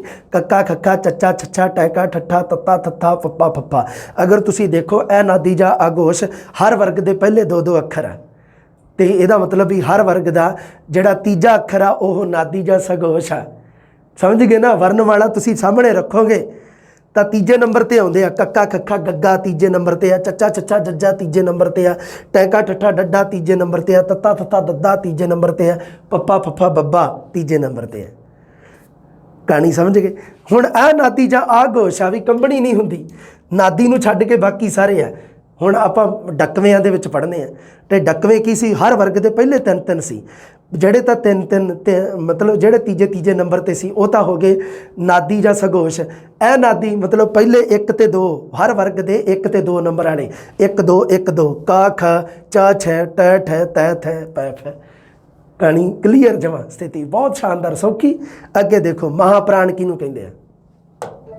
महाप्राण धुनिया उचारण वेले साह की हवा सधारण नालों वध मात्रा दे विच निकले जां साह धक्के नाल वध मात्रा विच बाहर निकले, उन्हां नूं कहा जाता है महाप्राण। फिर इहदा मतलब भी अल्प प्राण भी होगा। हुण देख लो हर वर्ग का दूजा अखर आ खखा छच्छा ठट्ठा थत्था फफा है ना, कक्का खखा चच्चा छच्छा टैका ठट्ठा तत्ता थत्था पप्पा फफा। हर वर्ग का दूजा महाप्राण, ये कोई दिक्कत नहीं गी। आ देख लो मान लो भी आ छच्छा जड़ा ये अनादी जां अघोष भी है, खखा जड़ा देख लो ये आ जड़े ये अनादी ते अघोष भी है ते महाप्राण भी है, ये कोई दिक्कत नहीं गी। एवें नहीं गा भी जड़ा महाप्राण हो गया वह अनादी अघोष नहीं हो सकता। ਧਿਆਨ ਰੱਖਿਓ ਇਸ ਗੱਲ ਨੂੰ, ਚੇਤੇ ਰੱਖਿਓ, ਮਾਈਂਡ ਦੇ ਵਿੱਚ ਬਿਠਾ ਲਿਓ ਪੂਰਾ ਚੰਗੀ ਤਰ੍ਹਾਂ। ਮਹਾਪ੍ਰਾਣ ਆਏ ਖ ਛ ਠ ਥ ਫ। ਤੇ ਅਲਪ ਪ੍ਰਾਣ ਫਿਰ ਕਿਹੜੇ ਹੋਣਗੇ? ਪਹਿਲਾ ਤੇ ਤੀਜਾ ਅੱਖਰ ਹਰ ਵਰਗ ਦਾ, ਕਿਉਂਕਿ ਦੂਜਾ ਅੱਖਰ ਤਾਂ ਮਹਾਪ੍ਰਾਣ ਹੋ ਗਿਆ। ਤੇ ਅਲਪ ਪ੍ਰਾਣ ਪਹਿਲਾ ਤੇ ਤੀਜਾ, ਕੱਕਾ ਗੱਗਾ ਖੱਖਾ ਇੱਧਰ ਆ ਜਾਊਗਾ, ਚੱਚਾ ਛੱਛਾ, ਚੱਚਾ ਜੱਜਾ ਛੱਛਾ ਇੱਧਰ। ਸਮਝ ਗਏ ਵੀ ਹੁਣ ਜਿਵੇਂ ਇਹ 5 ਆ ਗਏ ਜੇ, 5 ਮਹਾਪ੍ਰਾਣ ਆ ਤੇ ਆਪਣੇ 15 ਆ ਕੁੱਲ ਕਿੰਨੇ ਆ? 15 ਡੱਕਵੇਂ, ਤੇ ਵਿੱਚੋਂ 5 ਜੇ ਮਹਾਪ੍ਰਾਣ ਆ ਤੇ ਇਹਦਾ ਮਤਲਬ ਇਹ ਆ ਵੀ ਅਲਪ ਪ੍ਰਾਣ ਕਿਹੜੇ ਹੋ ਗਏ? ਬਾਕੀ 10, 1 2 3 4 5 6 7 8 9 10। ਲਓ ਪਹਿਲਾ ਤੇ ਤੀਜਾ ਆ, ਜੇ ਦੂਜਾ ਜਿਹੜਾ ਹਰ ਵਰਗ ਦਾ ਦੂਜਾ ਅੱਖਰ ਉਹ ਮਹਾਪ੍ਰਾਣ। ਨਾਸਕੀ ਵਿਅੰਜਨ ਕਿਹਨਾਂ ਨੂੰ ਕਹਿੰਦੇ ਆ? ਉਚਾਰਨ ਵੇਲੇ ਹਵਾ ਜਿਹੜੀ ਸਾਹ ਦੀ ਉਹ ਨੱਕ ਰਾਹੀਂ ਬਾਹਰ ਨਿਕਲੇ, ਤੁਹਾਨੂੰ ਦੱਸ ਹੀ ਦਿੱਤਾ ਸੀ। 5 ਨਾਸਕੀ ਵਿਅੰਜਨ ਆ, ngੰਗਾ ਨੰਨਾ ਅਣਾਣਾ ਨੰਨਾ ਤੇ ਮੰਮਾ। ਠੀਕ ਹੈ, 5 ਨਾਸਕੀ ਵਿਅੰਜਨ ਆ। ਬਾਕੀ ਸਾਰੇ ਮੌਖਿਕ ਵਿਅੰਜਨ ਚਾਹੁੰਦੇ ਆ ਸਾਰੇ ਜਿੰਨੇ ਵੀ ਆ। ਪਾਸੇਦਾਰ ਵਿਅੰਜਨ, ਪਾਸੇ ਦੀ ਮਤਲਬ ਕੋਲ ਦੀ, ਪਾਸੇ ਦੀ, ਕਿਸੇ ਦੇ ਪਾਸੇ ਦੀ ਲੰਘਣਾ, ਪਾਸੇ ਦੀ। ਵਿਅੰਜਨ ਜੀਭ ਦੀ ਹਵਾ ਦੋਹਾਂ ਪਾਸਿਆਂ ਵਾਲੇ ਖੱਪੇ ਖਾਲੀ ਜਗ੍ਹਾ। ਦੇਖੋ ਜੀਭ ਤੇ ਸਾਡੇ ਆ ਜਿਹੜੇ ਮਸੂੜੇ ਆ ਆਪਣੇ ਪਾਸੇ ਤੇ, ਜਿਹੜੀ ਇਹਨਾਂ ਦੇ ਵਿੱਚ ਖਾਲੀ ਜਗ੍ਹਾ ਰਹਿੰਦੀ ਆ, ਹੈ ਨਾ, ਦੋਨਾਂ ਦੇ ਖਾਲੀ ਜਗ੍ਹਾ ਹੈ ਜਿਹੜੀ। ਜੀਭ ਦੀ ਹਵਾ ਦੋਹਾਂ ਪਾਸਿਆਂ ਵਾਲੇ ਖੱਪੇ ਵਾਲੀ, ਖੱਪਾ ਮਤਲਬ ਹੁੰਦਾ ਖਾਲੀ ਜਗ੍ਹਾ, ਖੱਪਾ ਦਾ ਮਤਲਬ ਹੁੰਦਾ ਖਾਲੀ ਜਗ੍ਹਾ ਵਿੱਚੋਂ ਜਦੋਂ ਬਾਹਰ ਨਿਕਲਦੀ ਹੈ ਤਾਂ ਉਸ ਨੂੰ ਕਿਹਾ ਜਾਂਦਾ ਹੈ ਪਾਸੇਦਾਰ ਵਿਅੰਜਨ। ਲੱਲਾ ਤੇ ਲੜਾ ਮਤਲਬ ਲੱਲਾ ਤੇ ਲੱਲੇ ਪੈਰ ਬਿੰਦੀ ਦੋਨੋਂ, ਲੱਲਾ ਤੇ ਲੜਾ ਇਹ ਆ ਦੋਨੋਂ ਸਾਡੇ ਪਾਸੇਦਾਰ ਵਿਅੰਜਨ ਹੈ, ਧਿਆਨ ਰੱਖਣੇ। ਕਾਂਬਵਾ ਵਿਅੰਜਨ ਕਿਹੜਾ? ਕਾਂਬਵਾ ਮਤਲਬ ਹੁੰਦਾ ਕੰਬਣੀ, ਕਾਂਬਵਾ ਆਵਾਜ਼ ਮਤਲਬ ਜੀਭ ਵਿੱਚ ਕਾਂਬਾ ਪੈਦਾ ਹੁੰਦਾ, ਜੀਭ ਦੇ ਵਿੱਚ ਕੰਬਾਹਟ ਪੈਦਾ ਹੁੰਦੀ ਹੈ। ਜਦੋਂ ਜੀਭ ਦੇ ਵਿੱਚ ਹੋਵੇ ਕੰਬਾਹਟ ਤਾਂ ਜੀਭ ਵਾਰ-ਵਾਰ ਕੀ ਕਰਦੀ ਹੈ? ਬੁੱਟ ਨੂੰ ਛੂੰਹਦੀ ਹੈ। ਰ ਜਦੋਂ ਆਪਾਂ ਰ ਬੋਲਦੇ ਹਾਂ ਰ, ਤਾਂ ਉਦੋਂ ਕੀ ਹੈ? ਜੀਭ ਹੈ ਜਿਹੜੀ ਸਾਡੇ ਉੱਪਰ ਬੁੱਟ ਨੂੰ ਛੂਹ ਰਹੀ ਹੈ। ਰ ਜਦੋਂ ਰਾਰਾ ਬੋਲਦੇ ਹਾਂ ਰਾਰਾ, ਤਾਂ ਉਸ ਨੂੰ ਕਿਹਾ ਜਾਂਦਾ ਹੈ ਕਾਂਬਵਾ ਵਿਅੰਜਨ। ਸਾਡਾ ਕਾਂਬਵਾ ਵਿਅੰਜਨ ਕਿਹੜਾ? ਇੱਕੋ ਹੀ ਹੈ, ਰਾਰਾ। ਪਾਸੇਦਾਰ ਵਿਅੰਜਨ 2 ਆ, ਲੱਲਾ ਤੇ ਲੱਲੇ ਪੈਰ ਬਿੰਦੀ। ਫਟਕਵਾ ਵਿਅੰਜਨ ਕੀ ਹੁੰਦਾ? ਫਟਕਣਾ, ਫਟਕਾ, ਫਟਕ ਦਾ ਮਤਲਬ ਹੁੰਦਾ ਝਟਕਾ। ਆਪਾਂ ਪੜ੍ਹਿਆ ਸੀ ਨਾ, ਫਟੱਕੇ ਦੇ ਦੇ ਹਾਏ ਨਾ ਤਰੀਕ ਸਾਨੂੰ ਖਿੱਚ ਨਾ ਫਟੱਕੇ ਦੇ ਦੇ, ਭਾਈ ਵੀਰ ਸਿੰਘ ਜੀ ਦੀ ਕਵਿਤਾ ਉਹਦੇ ਵਿੱਚ ਆਇਆ ਸੀ। ਸੋ ਫਟਕਵਾ ਵਿਅੰਜਨ ਕਿਹੜਾ ਹੁੰਦਾ? ਜੀਭ ਤਾਲੂ ਨੂੰ ਛੂਹ ਕੇ ਫਟੱਕੇ ਨਾਲ ਮਤਲਬ ਝਟਕੇ ਨਾਲ ਜਦੋਂ ਹੇਠਾਂ ਆਵੇ ਤਾਂ ਡਾੜਾ ਜਿਹੜਾ ਹੈਗਾ ਉਹ ਸਾਡਾ ਕਿਹੜਾ ਹੈ? ਫਟਕਵਾ ਵਿਅੰਜਨ। ਅੜਾ ਬੋਲਦੇ ਆ ਜਦੋਂ ਇੱਕਦਮ ਝਟਕੇ ਨਾਲ ਥੱਲੇ ਆਉਂਦੀ ਹੈ, ਫਟਕਵਾ ਵਿਅੰਜਨ। ਖਹਿਵੇਂ ਵਿਅੰਜਨ, ਖਹਿਣਾ ਮਤਲਬ ਕੀ ਹੁੰਦਾ? ਕਿਸੇ ਦੇ ਕੋਲ ਦੀ ਟੱਚ ਹੋਣਾ, ਟੱਚ ਖਹਿਣਾ। ਸਾਹ ਦੀ ਹਵਾ ਉਚਾਰਨ ਅੰਗ ਦੇ ਨਾਲ ਖਹਿੰਦੀ ਹੋਈ ਬਾਹਰ ਨਿਕਲਦੀ ਹੈ। ਜਦੋਂ ਸਾਡੇ ਸਾਹ ਦੀ ਹਵਾ ਉਚਾਰਨ ਅੰਗਾਂ ਦੇ ਨਾਲ ਖਹਿੰਦੀ ਹੋਈ, ਉਹਨਾਂ ਦੇ ਨਾਲ ਟੱਚ ਕਰਦੀ ਹੋਈ, ਘਸਰਦੀ ਹੋਈ, ਖਹਿੰਦੀ ਹੋਈ ਜਦੋਂ ਬਾਹਰ ਨਿਕਲਦੀ ਹੈ, ਖਹਿੰਦੀ ਹੋਈ ਬਾਹਰ ਨਿਕਲਦੀ ਹੈ ਤਾਂ ਉਸ ਨੂੰ ਕਿਹਾ ਜਾਂਦਾ ਖਹਿਵੇਂ ਵਿਅੰਜਨ। ਸੱਸਾ, ਛੱਛਾ ਤੇ ਹਾਹਾ, ਸੱਸਾ ਸੱਸੇ ਪੈਰ ਬਿੰਦੀ ਤੇ ਹਾਹਾ, ਇਹ ਤਿੰਨੋਂ ਹੈ ਜਿਹੜੇ ਇਹ ਸਾਡੇ ਖਹਿਵੇਂ ਵਿਅੰਜਨ ਹਨ। ਠੀਕ ਹੈ ਜੀ। ਹਾਹੇ ਦੇ ਬਾਰੇ ਆਪਾਂ ਇੱਕ ਹੋਰ ਵੀ ਪੜ੍ਹਿਆ ਸੀ ਉੱਪਰ, ਹੈ ਨਾ। ਹਾਹਾ ਹੈ ਜਿਹੜਾ ਸਾਡਾ ਸੁਰ ਯੰਤਰੀ ਵੀ ਹੈ ਨਾ, ਯਾਦ ਰੱਖਣਾ ਤੁਸੀਂ ਇਸ ਗੱਲ ਨੂੰ। ਸਰਕਵੇਂ ਵਿਅੰਜਨ ਜੋ ਕਦੇ ਵਿਅੰਜਨ ਤੇ ਕਦੇ ਸਵਰ, ਜਿਨ੍ਹਾਂ ਨੂੰ ਆਪਾਂ ਅਰਧ ਸਵਰ ਵੀ ਕਹਿ ਦਿੰਦੇ ਹਾਂ, ਅਰਧ ਵਿਅੰਜਨ ਵੀ, ਸਰਕਵੇਂ ਵਿਅੰਜਨ ਵੀ ਕਹਿ ਦਿੰਦੇ ਹਾਂ। ਵੀ ਸਰਕਦੇ ਰਹਿੰਦੇ ਆ ਜਿਹੜੇ, ਮਤਲਬ ਸਰਕਣਾ ਮਤਲਬ ਆਪਣੀ ਜਗ੍ਹਾ ਤੋਂ ਹਿੱਲਣਾ, ਜਗ੍ਹਾ ਤੇ ਬਰਕਰਾਰ ਨਾ ਰਹਿਣਾ, ਇੱਕ ਜਗ੍ਹਾ ਤੇ ਨਾ ਟਿਕੇ ਰਹਿਣਾ, ਉਸ ਨੂੰ ਕਿਹਾ ਜਾਂਦਾ ਵੀ ਕਦੇ ਵਿਅੰਜਨ ਤੇ ਕਦੇ ਸਵਰ, ਯਈਆ ਤੇ ਵਾਵਾ। ਠੀਕ ਹੈ, ਨੋਟ ਕਰੋ ਜੀ, ਕੁੱਲ 29 ਵਿਅੰਜਨ ਹਨ। ਕੁੱਲ 29 ਵਿਅੰਜਨ, ਕੁੱਲ 29 ਵਿਅੰਜਨ ਤੇ ਸਵਰ ਆ ਜਿਹੜੇ ਉਹ ਹਨ। ਇਹਨਾਂ ਵਿੱਚੋਂ ਯਈਆ ਤੇ ਵਾਵਾ ਵਿਅੰਜਨ ਤੇ ਸਵਰ ਗੁਣਾਂ ਦੇ ਧਾਰਨੀ ਹੈ, ਕਿਉਂਕਿ ਕਦੀ ਵਿਅੰਜਨ ਆ ਉਹ, ਕਦੀ ਸਵਰ ਆ। ਅਗਰ ਕੋਈ ਆ ਜੇ ਵੀ ਕਿਹੜੇ ਅੱਖਰ ਆ ਜਿਹੜੇ ਵਿਅੰਜਨ ਤੇ ਸਵਰ ਗੁਣਾਂ ਦੇ ਧਾਰਨੀ ਹੈ, ਅਗਰ ਤਾਂ ਪ੍ਰਸ਼ਨ ਪੁੱਛੇ ਵੀ ਅਰਧ ਸਵਰ ਕਿਹੜੇ ਆ, ਅਰਧ ਵਿਅੰਜਨ, ਉਦੋਂ ਝੱਟ ਹੀ ਦੱਸ ਦੋਗੇ। ਅਗਰ ਉਹ ਪੁੱਛੇ ਘੁਮਾ ਕੇ ਸ਼ਬਦਾਵਲੀ ਨੂੰ ਚੇਂਜ ਕਰਕੇ ਵੀ ਕਿਹੜੇ ਅੱਖਰ ਆ ਜਿਹੜੇ ਵਿਅੰਜਨ ਤੇ ਸਵਰ ਗੁਣਾਂ ਦੇ ਧਾਰਨੀ ਹੈ, ਉਦੋਂ ਥੋੜ੍ਹਾ ਤੁਸੀਂ 605 ਦੇ ਵਿੱਚ ਪੈ ਸਕਦੇ ਆ। ਤਾਂ ਉਹ ਕਿਹੜੇ ਹੈ? ਯਈਆ ਤੇ ਵਾਵਾ। ਕੁੱਲ 29 ਵਿਅੰਜਨ ਤੇ 10 ਸਵਰ ਹਨ। 10 ਹੈ ਸਵਰ ਬਾਈ, ਤੁਹਾਨੂੰ ਪਤਾ ਹੀ ਹੈ ਨਾ। ਹਾਂ, ਜਿਹੜੇ ਸਵਰ ਵਾਹਕ ਆ ਉਹ 3 ਆ, ਸਵਰਾਂ ਨੂੰ ਲਿਜਾਣ ਵਾਲੇ। ਹਾਂ, ਨੰਗਾ ਤੇ ਨੰਨਾ ਦੀ ਵਰਤੋਂ ਹੈ ਜਿਹੜੀ ਨਾਮ ਮਾਤਰ ਹੀ ਰਹਿ ਗਈ ਆ, ਨਾਮ ਮਾਤਰ ਲਿਖਿਆ ਹੋਇਆ, ਨਾਸ ਮਾਤਰ ਨਹੀਂ, ਨਾਮ ਮਾਤਰ। ਨੰਗਾ ਤੇ ਨੰਨਾ ਇਹ 2 ਆ ਜਿਹੜੇ ਇਹ ਥੋੜ੍ਹੇ ਜਿਹੇ ਵਿਚਾਰੇ। ਹਾਂ, ਫੱਫੇ ਪੈਰ ਬਿੰਦੀ, ਖੱਖੇ ਪੈਰ ਬਿੰਦੀ, ਗੱਗੇ ਪੈਰ ਬਿੰਦੀ ਦਾ ਨਾਮ ਨਹੀਂ ਆਇਆ। ਇਹ ਧੁਨੀ ਵਿਗਿਆਨ ਦੇ ਪੱਖ ਤੋਂ ਕੋਈ ਨਿਖੜਵੇਂ ਲੱਛਣ ਨਹੀਂ ਰੱਖਦੀਆਂ। ਨਿਖੜਵੇਂ ਮਤਲਬ ਕੋਈ ਅਲੱਗ ਇਹਨਾਂ ਦਾ ਲੱਛਣ ਨਹੀਂ ਹੈਗਾ, ਕੋਈ ਅਲੱਗ ਗੁਣ ਨਹੀਂ ਗਾ ਇਹਨਾਂ ਦਾ, ਇਸ ਕਰਕੇ ਇਹਨਾਂ ਦਾ ਜ਼ਿਕਰ ਨਹੀਂ ਆਇਆਗਾ। 29 ਵਿਅੰਜਨ ਤੇ ਕੱਗਾ, ਝੱਜਾ, ਢੱਡਾ, ਧੱਦਾ, ਭੱਬਾ ਮੈਂ ਤੁਹਾਨੂੰ ਦੱਸਿਆ ਸੀ ਨਾਦੀ ਪ੍ਰਾ ਮਹਾਪ੍ਰਾਣ ਆ। ਇਹ ਨਾਦੀ ਵੀ ਆ ਤੇ ਮਹਾਪ੍ਰਾਣ ਵੀ ਹੈ ਨਾ, ਪਿੱਛੇ ਪੜ੍ਹਿਆ ਸੀ ਆਪਾਂ। ਇਹ ਹੈ ਜਿਹੜੇ ਇਹ ਆਪਣੇ ਉਚਾਰਨ ਨੂੰ ਬਰਕਰਾਰ ਨਹੀਂ ਰੱਖ ਸਕਦੇ। ਘੱਗਾ ਕਈ ਵਾਰੀ ਗੱਗਾ, ਕਈ ਵਾਰੀ ਝੱਜਾ, ਕਈ ਵਾਰੀ ਜੱਜਾ, ਇਸ ਕਰਕੇ ਇਹ ਜਿਹੜੇ ਆ ਇਹਨਾਂ ਨੂੰ ਵੀ ਆਪਾਂ ਵਿਅੰਜਨਾਂ ਦੀ ਗਿਣਤੀ 'ਚ ਨਹੀਂ ਗਿਣਦੇ, ਇਸ ਕਰਕੇ। ਠੀਕ ਹੈ, ਹੁਣ ਦੇਖੋ ਹਾਂ ਨੰਗਾ, ਨੰਨਾ, ਆਹ ਦੇਖ ਲਓ ਕਿਹੜੇ ਕਿਹੜੇ ਆ। ਅਣਾਣਾ, ਨੰਗਾ, ਨੰਨਾ, ਅੜਾੜਾ ਤੇ ਲੱਲੇ ਪੈਰ ਬਿੰਦੀ ਤੋਂ ਇਲਾਵਾ ਸਾਰੇ ਵਿਅੰਜਨ ਸ਼ਬਦ ਦੀਆਂ ਤਿੰਨਾਂ ਹੀ ਸਥਿਤੀਆਂ ਦੇ ਵਿੱਚ ਉਚਾਰੇ ਜਾ ਸਕਦੇ ਹਨ। ਤਿੰਨਾਂ ਸਥਿਤੀਆਂ ਆਦ, ਮੱਧ ਤੇ ਅੰਤ।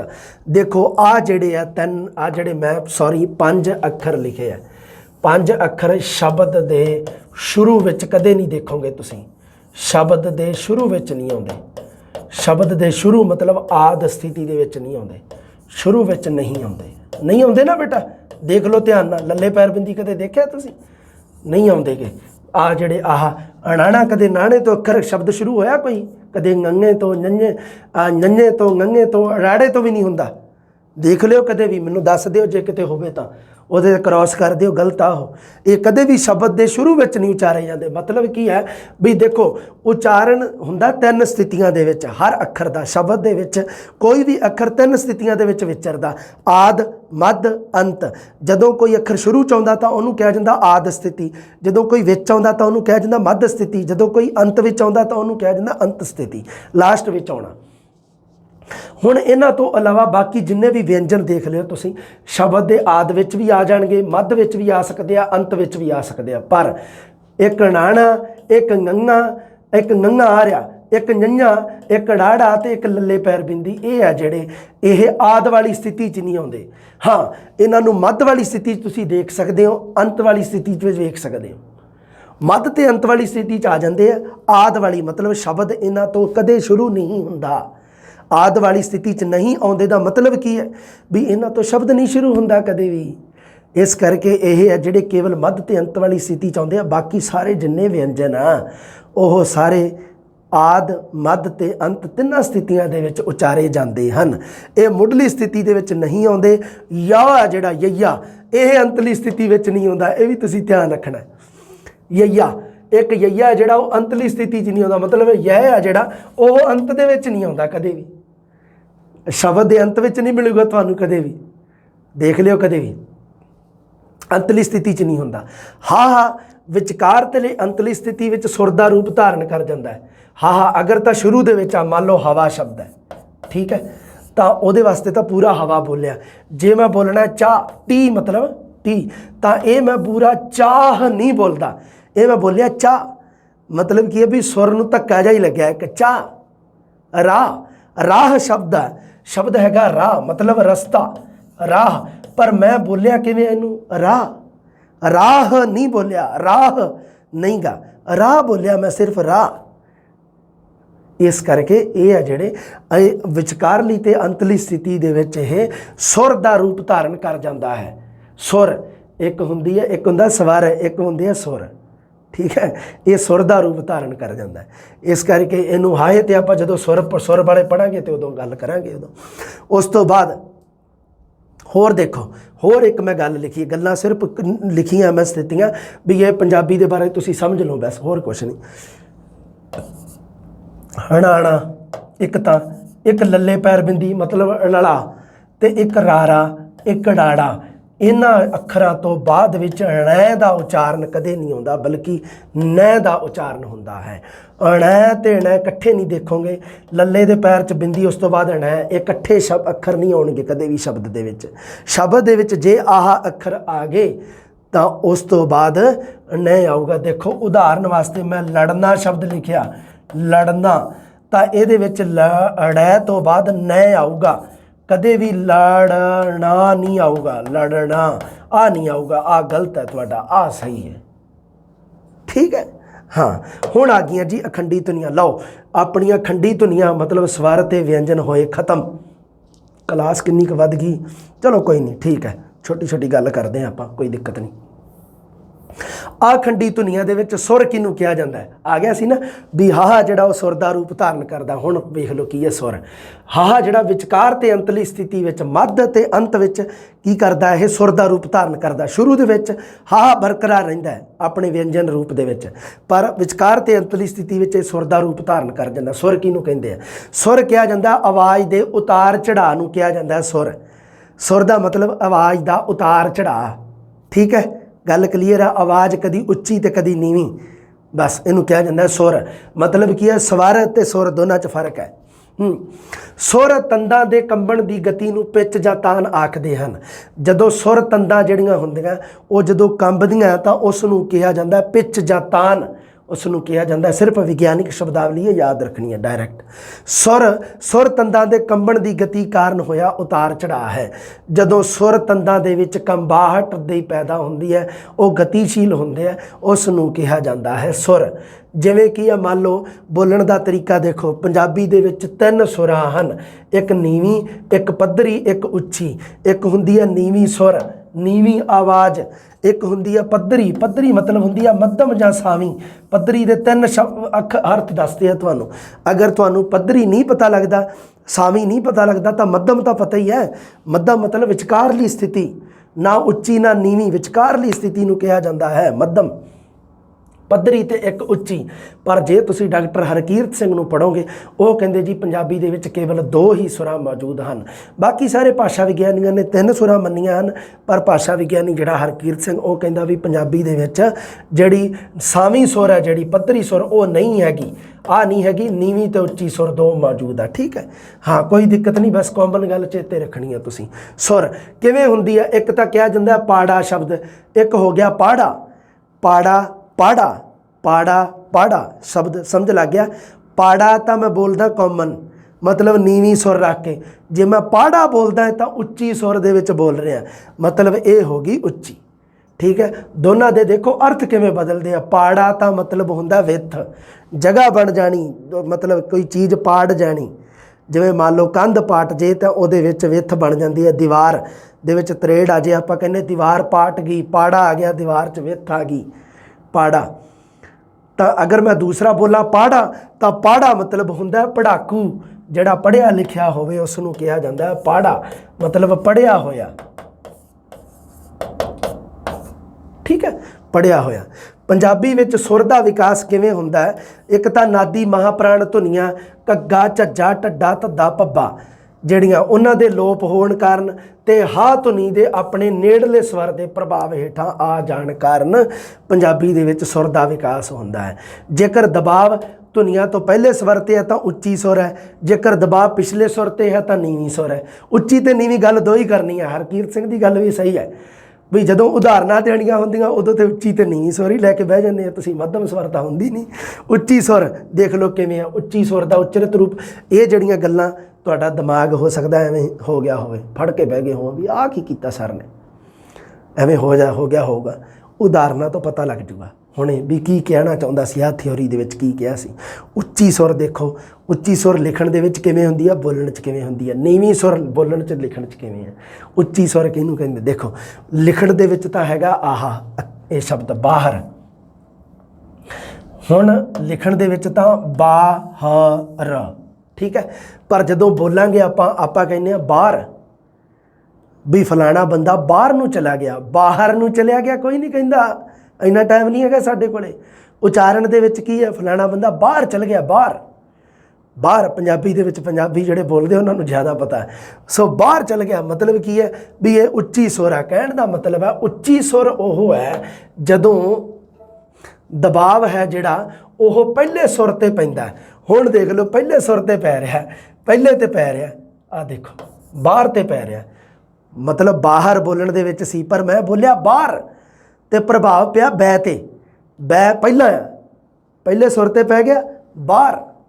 ਹੁਣ ਦੂਸਰਾ ਪੜ੍ਹਦਾ ਮੈਂ ਸ਼ਹਿਰ ਬੋਲਣ ਦੇ ਲਿਖਣ 'ਚ, ਸ਼ੈ ਹਾਹੇ ਨੂੰ ਸਿਹਾਰੀ ਤੇ ਰਹਿ ਤੇ, ਪਰ ਜਦੋਂ ਮੈਂ ਬੋਲਿਆ ਤੇ ਉਦੋਂ ਮੈਂ ਬੋਲਿਆ ਸ਼ਹਿਰ, ਫਲਾਨਾ ਬੰਦਾ ਜੀ ਸ਼ਹਿਰ ਗਿਆ, ਸ਼ਹਿਰ, ਤੇ ਮੈਂ ਸ਼ੈ ਦੇ ਉੱਪਰ ਜ਼ਿਆਦਾ ਪ੍ਰਭਾਵ ਪਾਤਾ।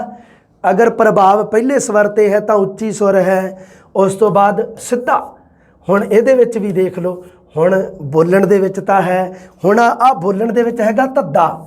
ਹੁਣ ਮੈਂ ਕਿਹਾ ਸੀ ਨਾ ਘੱਗਾ, ਝੱਜਾ, ਢੱਡਾ, ਧੱਦਾ ਤੇ ਪੱਬਾ, ਇਹ ਨਾਦੀ ਮਹਾਪ੍ਰਾਣ ਧੁਨੀਆਂ ਹੈ ਜਿਹੜੀਆਂ, ਇਹਨਾਂ ਦੇ ਲੋਪ ਹੋ ਜਾਣ ਕਾਰਨ ਸੁਰ ਦਾ ਵਿਕਾਸ ਹੁੰਦਾ। ਉੱਪਰ ਗੱਲ ਆਪਾਂ ਪੜ੍ਹੀ ਸੀ।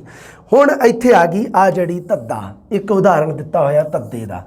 ਹੁਣ ਜੇ ਤਾਂ ਧੱਦਾ ਬੋਲੀਏ ਤਾਂ ਸਿੱਧਾ ਧਾ ਬੋਲਾਂਗੇ, ਐਵੇਂ ਥੋੜ੍ਹਾ ਹੈ ਬੋਲਣਾ ਤਾਂ ਆਪਾਂ ਸਿੱਧਾ ਤਾਂ ਮਤਲਬ ਕੀ ਹੈ, ਧੱਦਾ ਹੈ ਜਿਹੜਾ ਉਹ ਦੱਦਾ ਬਣ ਗਿਆ ਸੀ। ਤਾਂ ਹੀ ਤਾਂ ਇਹਨਾਂ ਨੂੰ ਵਿਅੰਜਨਾਂ ਦੀ ਸ਼੍ਰੇਣੀ ਵਿੱਚ, ਸ਼ੁੱਧ ਵਿਅੰਜਨਾਂ ਦੀ ਸ਼੍ਰੇਣੀ ਵਿੱਚ ਨਹੀਂ ਗਿਣਿਆ ਜਾਂਦਾ। ਇਸੇ ਕਰਕੇ ਹੀ ਸਾਡੀ ਬਣਦੀ ਨਹੀਂ ਸਰਕਾਰੇ ਨਹੀਂ ਸਿੱਧਾ। ਹੁਣ ਦੇਖ ਲਓ ਇਹਦੇ ਵਿੱਚ ਪ੍ਰਭਾਵ ਹੈ ਜਿਹੜਾ, ਇਹ ਪਹਿਲੇ ਸੁਰ ਤੇ ਪੈਣ ਕਾਰਨ ਇਹ ਉੱਚੀ ਸੁਰ ਹੈ। ਸਿੱਧਾ ਮਤਲਬ ਸੈ ਤੇ ਪ੍ਰਭਾਵ ਪਿਆ। ਲਿਖਣ ਦੇ ਵਿੱਚ ਸੱਸੇ ਨੂੰ ਸਿਹਾਰੀ ਉੱਤੇ ਅਧਿਕ ਧੱਦਾ, ਧੱਦੇ ਨੂੰ ਕੰਨਾ, ਠੀਕ ਹੈ। ਪਰ ਜਦੋਂ ਮੈਂ ਇਹ ਬੋਲਿਆ ਤਾਂ ਉਦੋਂ ਮੈਂ ਬੋਲਿਆ ਸਿੱਧਾ, ਉਹ ਸਿੱਧਾ ਤੁਰ ਗਿਆ। ਨੀਵੀਂ ਸੁਰ ਕਿਹਨੂੰ ਕਹਿੰਦੇ ਆ? ਨੀਵੀਂ ਸੁਰ ਲਿਖਣ ਦੇ ਵਿੱਚ ਕਿਵੇਂ ਆ, ਉਚਾਰਨ ਦੇ ਵਿੱਚ ਕਿਵੇਂ ਆ? ਆ ਜਿਹੜੇ ਸੀਗੇ ਤੁਹਾਡੇ ਘੱਗਾ, ਝੱਜਾ, ਢੱਡਾ, ਪੱਬਾ, ਧੱਦਾ, ਉਹਦੇ ਵਿੱਚੋਂ ਉਦਾਹਰਨਾਂ ਕਿਹਦੀਆਂ ਲਈਆਂ ਮੈਂ? ਘੱਗਾ, ਪੱਬਾ ਤੇ ਢੱਡਾ। ਪੱਬੇ ਦੀਆਂ 2 ਉਦਾਹਰਨਾਂ।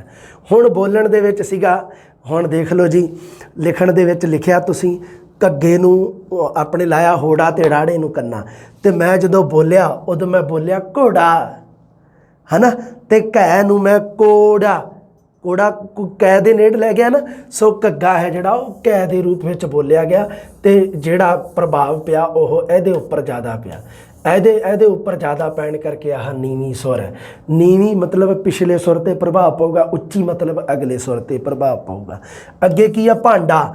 ਸੋ ਭਾਂਡੇ ਨੂੰ ਪਾਂਡਾ, ਆ ਵੇਖ ਲਓ। ਹੁਣ ਭਾਂਡਾ ਜਿਹੜਾ ਲਿਖਣ ਦੇ ਵਿੱਚ ਤਾਂ ਐਵੇਂ, ਜਦੋਂ ਆਪਾਂ ਬੋਲਦੇ ਹਾਂ ਭਾਂਡਾ ਤਾਂ ਉਦੋਂ ਪੈ ਦੀ ਆਵਾਜ਼ ਆਉਂਦੀ ਹੈ ਨਾ, ਪੈ ਦੀ ਧੁਨੀ ਆਉਂਦੀ ਹੈ। ਭੱਬਾ ਜਿਹੜਾ ਉਹ ਪੱਪੇ ਦੇ ਰੂਪ ਵਿੱਚ ਬਦਲਦਾ। ਉਵੇਂ ਹੀ ਆਹ ਭਾਬੀ, ਸੋ ਭਾਬੀ ਜਿਹੜਾ ਇਹਦੇ ਵਿੱਚ ਭਾ ਜਿਹੜਾ ਪੈ 'ਚ ਬਦਲਦਾ ਤੇ ਅਖੀਰਲੇ ਉੱਪਰ ਪ੍ਰਭਾਵ ਪੈਂਦਾ। ਉਵੇਂ ਹੀ ਢੋਲ ਸ਼ਬਦ ਹੈ, ਢੋਲ ਤਾਂ ਲੈ ਦੇ ਉੱਪਰ ਜ਼ਿਆਦਾ ਪ੍ਰਭਾਵ ਪੈਂਦਾ। ਠੀਕ ਹੈ। ਆ ਨੀਵੀਂ ਸੁਰ ਹੈ, ਉੱਚੀ ਤੇ ਨੀਵੀਂ। ਲਓ ਸੁਰ ਕਲੀਅਰ ਹੋ ਗਈ। ਸੁਰ ਦਾ ਕਾਰਜ ਖੇਤਰ ਸ਼ਬਦ ਪੱਧਰ ਤੇ ਹੀ ਹੁੰਦਾ ਹੈ। ਆ ਸ਼ਬਦ ਪੱਧਰ ਤੇ ਹੀ ਆ, ਸ਼ਬਦਾਂ ਦੀਆਂ ਉਦਾਹਰਨਾਂ ਹੀ ਆ। ਸੁਰ ਦਾ ਜਿਹੜਾ ਕਾਰਜ ਖੇਤਰ ਕਾਰਜ ਖੇਤਰ ਹਿੰਦੀ ਦੇ ਵਿੱਚ ਕਾਰਜ ਖੇਤਰ, ਸੁਰ ਦਾ ਜਿਹੜਾ ਕਾਰਜ ਖੇਤਰ ਹੈ, ਕਾਰਜ ਕਰਨ ਦਾ ਏਰੀਆ ਹੈ ਜਿਹੜਾ, ਉਹ ਹੈਗਾ ਜੀ ਸ਼ਬਦ ਪੱਧਰ ਤੇ। ਸ਼ਬਦਾਂ ਦੀਆਂ ਉਦਾਹਰਨਾਂ। ਪਰ ਜਦੋਂ ਇਹ ਕਾਰਜ ਖੇਤਰ ਵਾਕ ਪੱਧਰ ਤੇ ਹੋਵੇ ਤਾਂ ਇਸ ਨੂੰ ਵਾਕ ਸੁਰ ਜਾਂ ਸੁਰ ਲਹਿਰ ਆਖਦੇ ਹਨ। ਸੁਰ ਨੂੰ ਸੁਰ ਲਹਿਰ ਨਹੀਂ ਕਹਿੰਦੇ। ਸੁਰ ਦਾ ਸੰਬੰਧ ਤਾਂ ਸ਼ਬਦਾਂ ਨਾਲ ਹੈ, ਪਰ ਜਦੋਂ ਇਹ ਜਿਹੜਾ ਮਤਲਬ ਸੁਰ ਵਾਲਾ ਸਿਸਟਮ ਹੈ, ਜਦੋਂ ਇਹ ਵਾਕ ਪੱਧਰ ਤੇ ਹੋ ਜਾਏ, ਵਾਕਾਂ ਦੀਆਂ ਉਦਾਹਰਨਾਂ ਦਿੱਤੀਆਂ ਥੱਲੇ ਆ ਦੇਖ ਲਓ, ਜਦੋਂ ਵਾਕ ਪੱਧਰ ਤੇ ਹੋ ਜਾਏ ਤਾਂ ਉਦੋਂ ਕੀ ਹੁੰਦਾ? ਇਸ ਨੂੰ ਸੁਰ ਲਹਿਰ ਜਾਂ ਇਸ ਨੂੰ ਕਿਹਾ ਜਾਂਦਾ ਵਾਕ ਸੁਰ। 3 ਉਦਾਹਰਨਾਂ ਦਿੱਤੀਆਂ, ਤਿੰਨਾਂ ਦੇ ਚਿੰਨ੍ਹ ਅਲੱਗ-ਅਲੱਗ ਹੈ। ਇੱਕ ਤੇ ਤਾਂ ਸਧਾਰਨ ਵਾਕ ਹੈ, ਇੱਕ ਦੇ ਮਗਰ ਕੜਛੀ ਲੱਗੀ ਹੈ, ਪ੍ਰਸ਼ਨਵਾਚਕ ਚਿੰਨ੍ਹ ਲੱਗਿਆ, ਉਸ ਤੋਂ ਬਾਅਦ ਅਗਲੇ ਤੇ ਵਿਸਮਿਕ ਚਿੰਨ੍ਹ ਲੱਗਿਆ।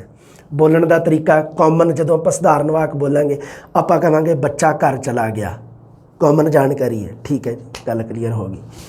ਹੁਣ ਦੂਸਰਾ ਮੈਂ ਬੋਲੂੰਗਾ ਜਦੋਂ ਬੱਚਾ ਘਰ ਚਲਾ ਗਿਆ, ਇਹਦੇ ਵਿੱਚ ਮੈਂ ਪੁੱਛ ਰਿਹਾ ਵੀ ਘਰੇ ਗਿਆ ਕਿ ਨਹੀਂ, ਪ੍ਰਸ਼ਨਵਾਚਕ ਹੋ ਗਿਆ ਨਾ। ਅੱਗੇ ਕੋਈ ਕੀ ਕੁਛ ਲਾਉਣ ਦੀ ਲੋੜ ਨਹੀਂ ਪਈ, ਵੀ ਐ ਮੈਂ ਬੋਲਣ ਦੀ ਮਤਲਬ ਨਹੀਂ ਰਿਹਾ ਵੀ ਕੀ ਬੱਚਾ ਘਰ ਚਲਾ ਗਿਆ, ਐਵੇਂ ਕੀ ਸ਼ਬਦ ਲਾ ਕੇ ਬੋਲਣਾ ਹੀ ਨਹੀਂ ਪਿਆ ਮੈਨੂੰ।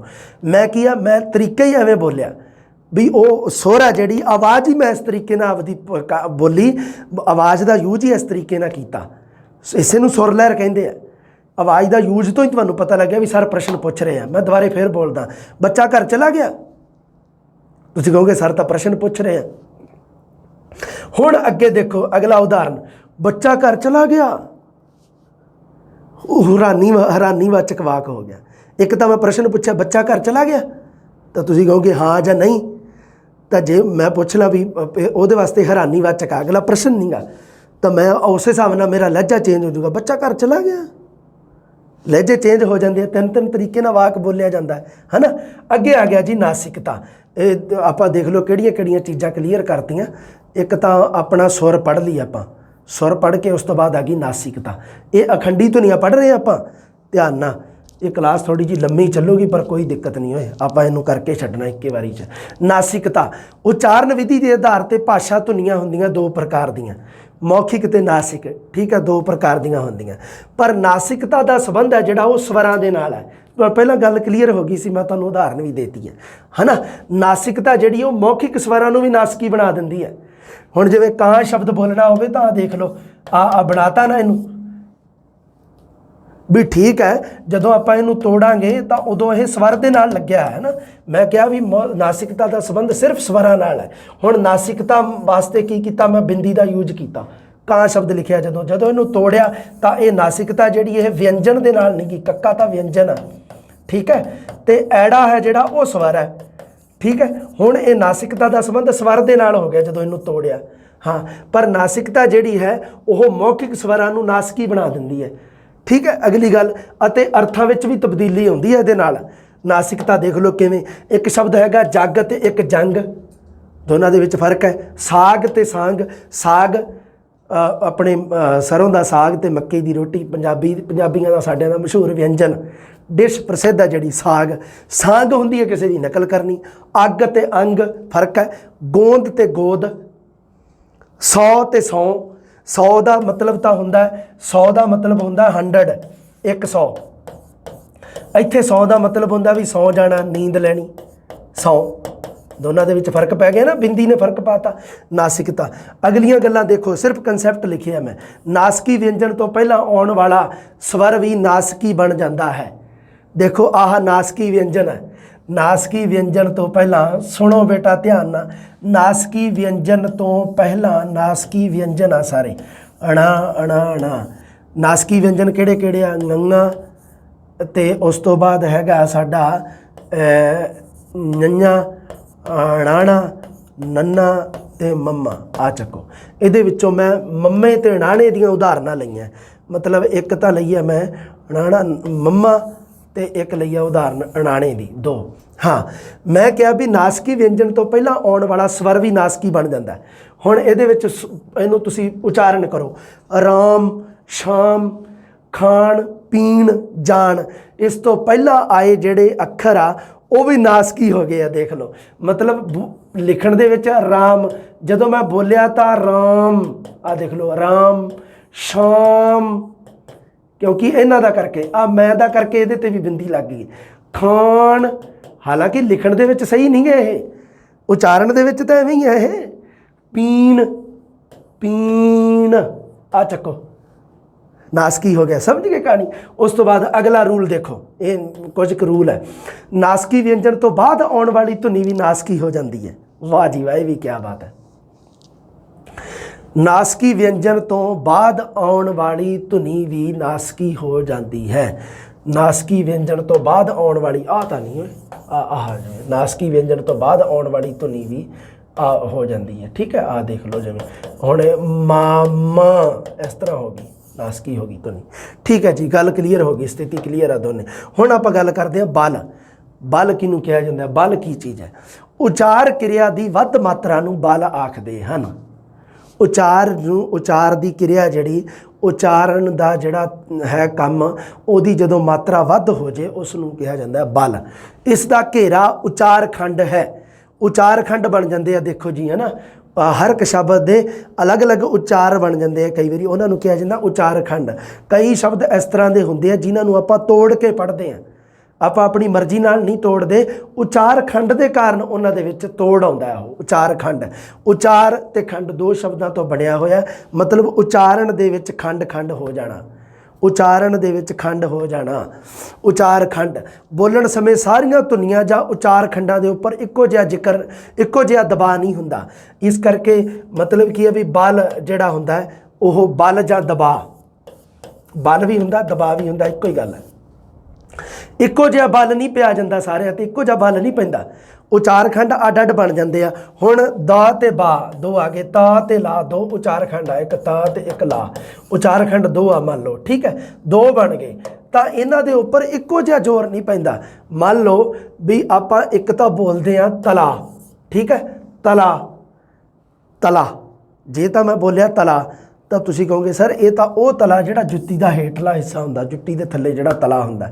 ਜੇ ਮੈਂ ਬੋਲਿਆ ਤਲਾ ਤਲਾ ਤਲਾ ਤਲਾ ਤਲਾ, ਇਹਨੂੰ ਕਿਹਾ ਜਾਂਦਾ ਉਚਾਰਖੰਡ, ਇਹਨੂੰ ਕਿਹਾ ਜਾਂਦਾ ਬਲ। ਬਲ ਦੇ ਕਾਰਨ ਹੀ ਦੋਨਾਂ ਦੇ ਵਿੱਚ ਫਰਕ ਪੈ ਗਿਆ। ਲਿਖਣ ਦੇ ਵਿੱਚ ਇੱਕੋ ਹੀ ਆ ਦੋਨੇ। ਆ ਦੇਖ ਲਓ ਹੈ, ਤਲਾ ਤਲਾ ਤਲਾ ਤਲਾ ਤਲਾ ਤਲਾ। ਤਲਾ ਤਾਂ ਜੁੱਤੀ ਦਾ ਹੇਠਲਾ ਹਿੱਸਾ। ਤਲਾ ਕਿਹਨੂੰ ਕਹਿੰਦੇ ਆ? ਤਲਾ ਹੁੰਦਾ ਪਾਣੀ ਦਾ ਸੋਮਾ, ਜਿਹਨੂੰ ਹਿੰਦੀ ਦੇ ਵਿੱਚ ਤਲਾਬ ਕਹਿੰਦੇ ਆਪਾਂ, ਪੰਜਾਬੀ ਦੇ ਵਿੱਚ ਜਿਹਨੂੰ ਤਲਾ ਤਲਾ ਤਲਾ ਤਲਾ। ਇਹ ਬਲ ਦੇ ਕਾਰਨ ਹੈ। ਅਗਲਾ ਹੋਰ ਉਦਾਹਰਨ ਦੇਖੋ, ਸੁੱਕਾ ਸੁਕਾ ਸੁੱਕਾ ਸੁਕਾ ਸੁੱਕਾ ਸੁਕਾ। ਇੱਕ ਮਤਲਬ ਸੁੱਕਾ ਮਤਲਬ ਜੋ ਭਿੱਜਿਆ ਨਹੀਂ ਹੈ ਜਾਂ ਗਿੱਲਾ ਨਹੀਂ ਹੈ, ਉਸ ਨੂੰ ਆਪਾਂ ਕਹਿ ਦਿੰਦੇ ਸੁੱਕਾ। ਸੁਕਾ ਮਤਲਬ ਸੁਕਾਉਣ ਦੀ ਸਥਿਤੀ ਨੂੰ ਕਹਿ ਦਿੰਦੇ। ਟੱਪਾ ਤੇ ਟਪਾ, ਟੱਪਾ ਟਪਾ ਟੱਪਾ ਟੱਪਾ।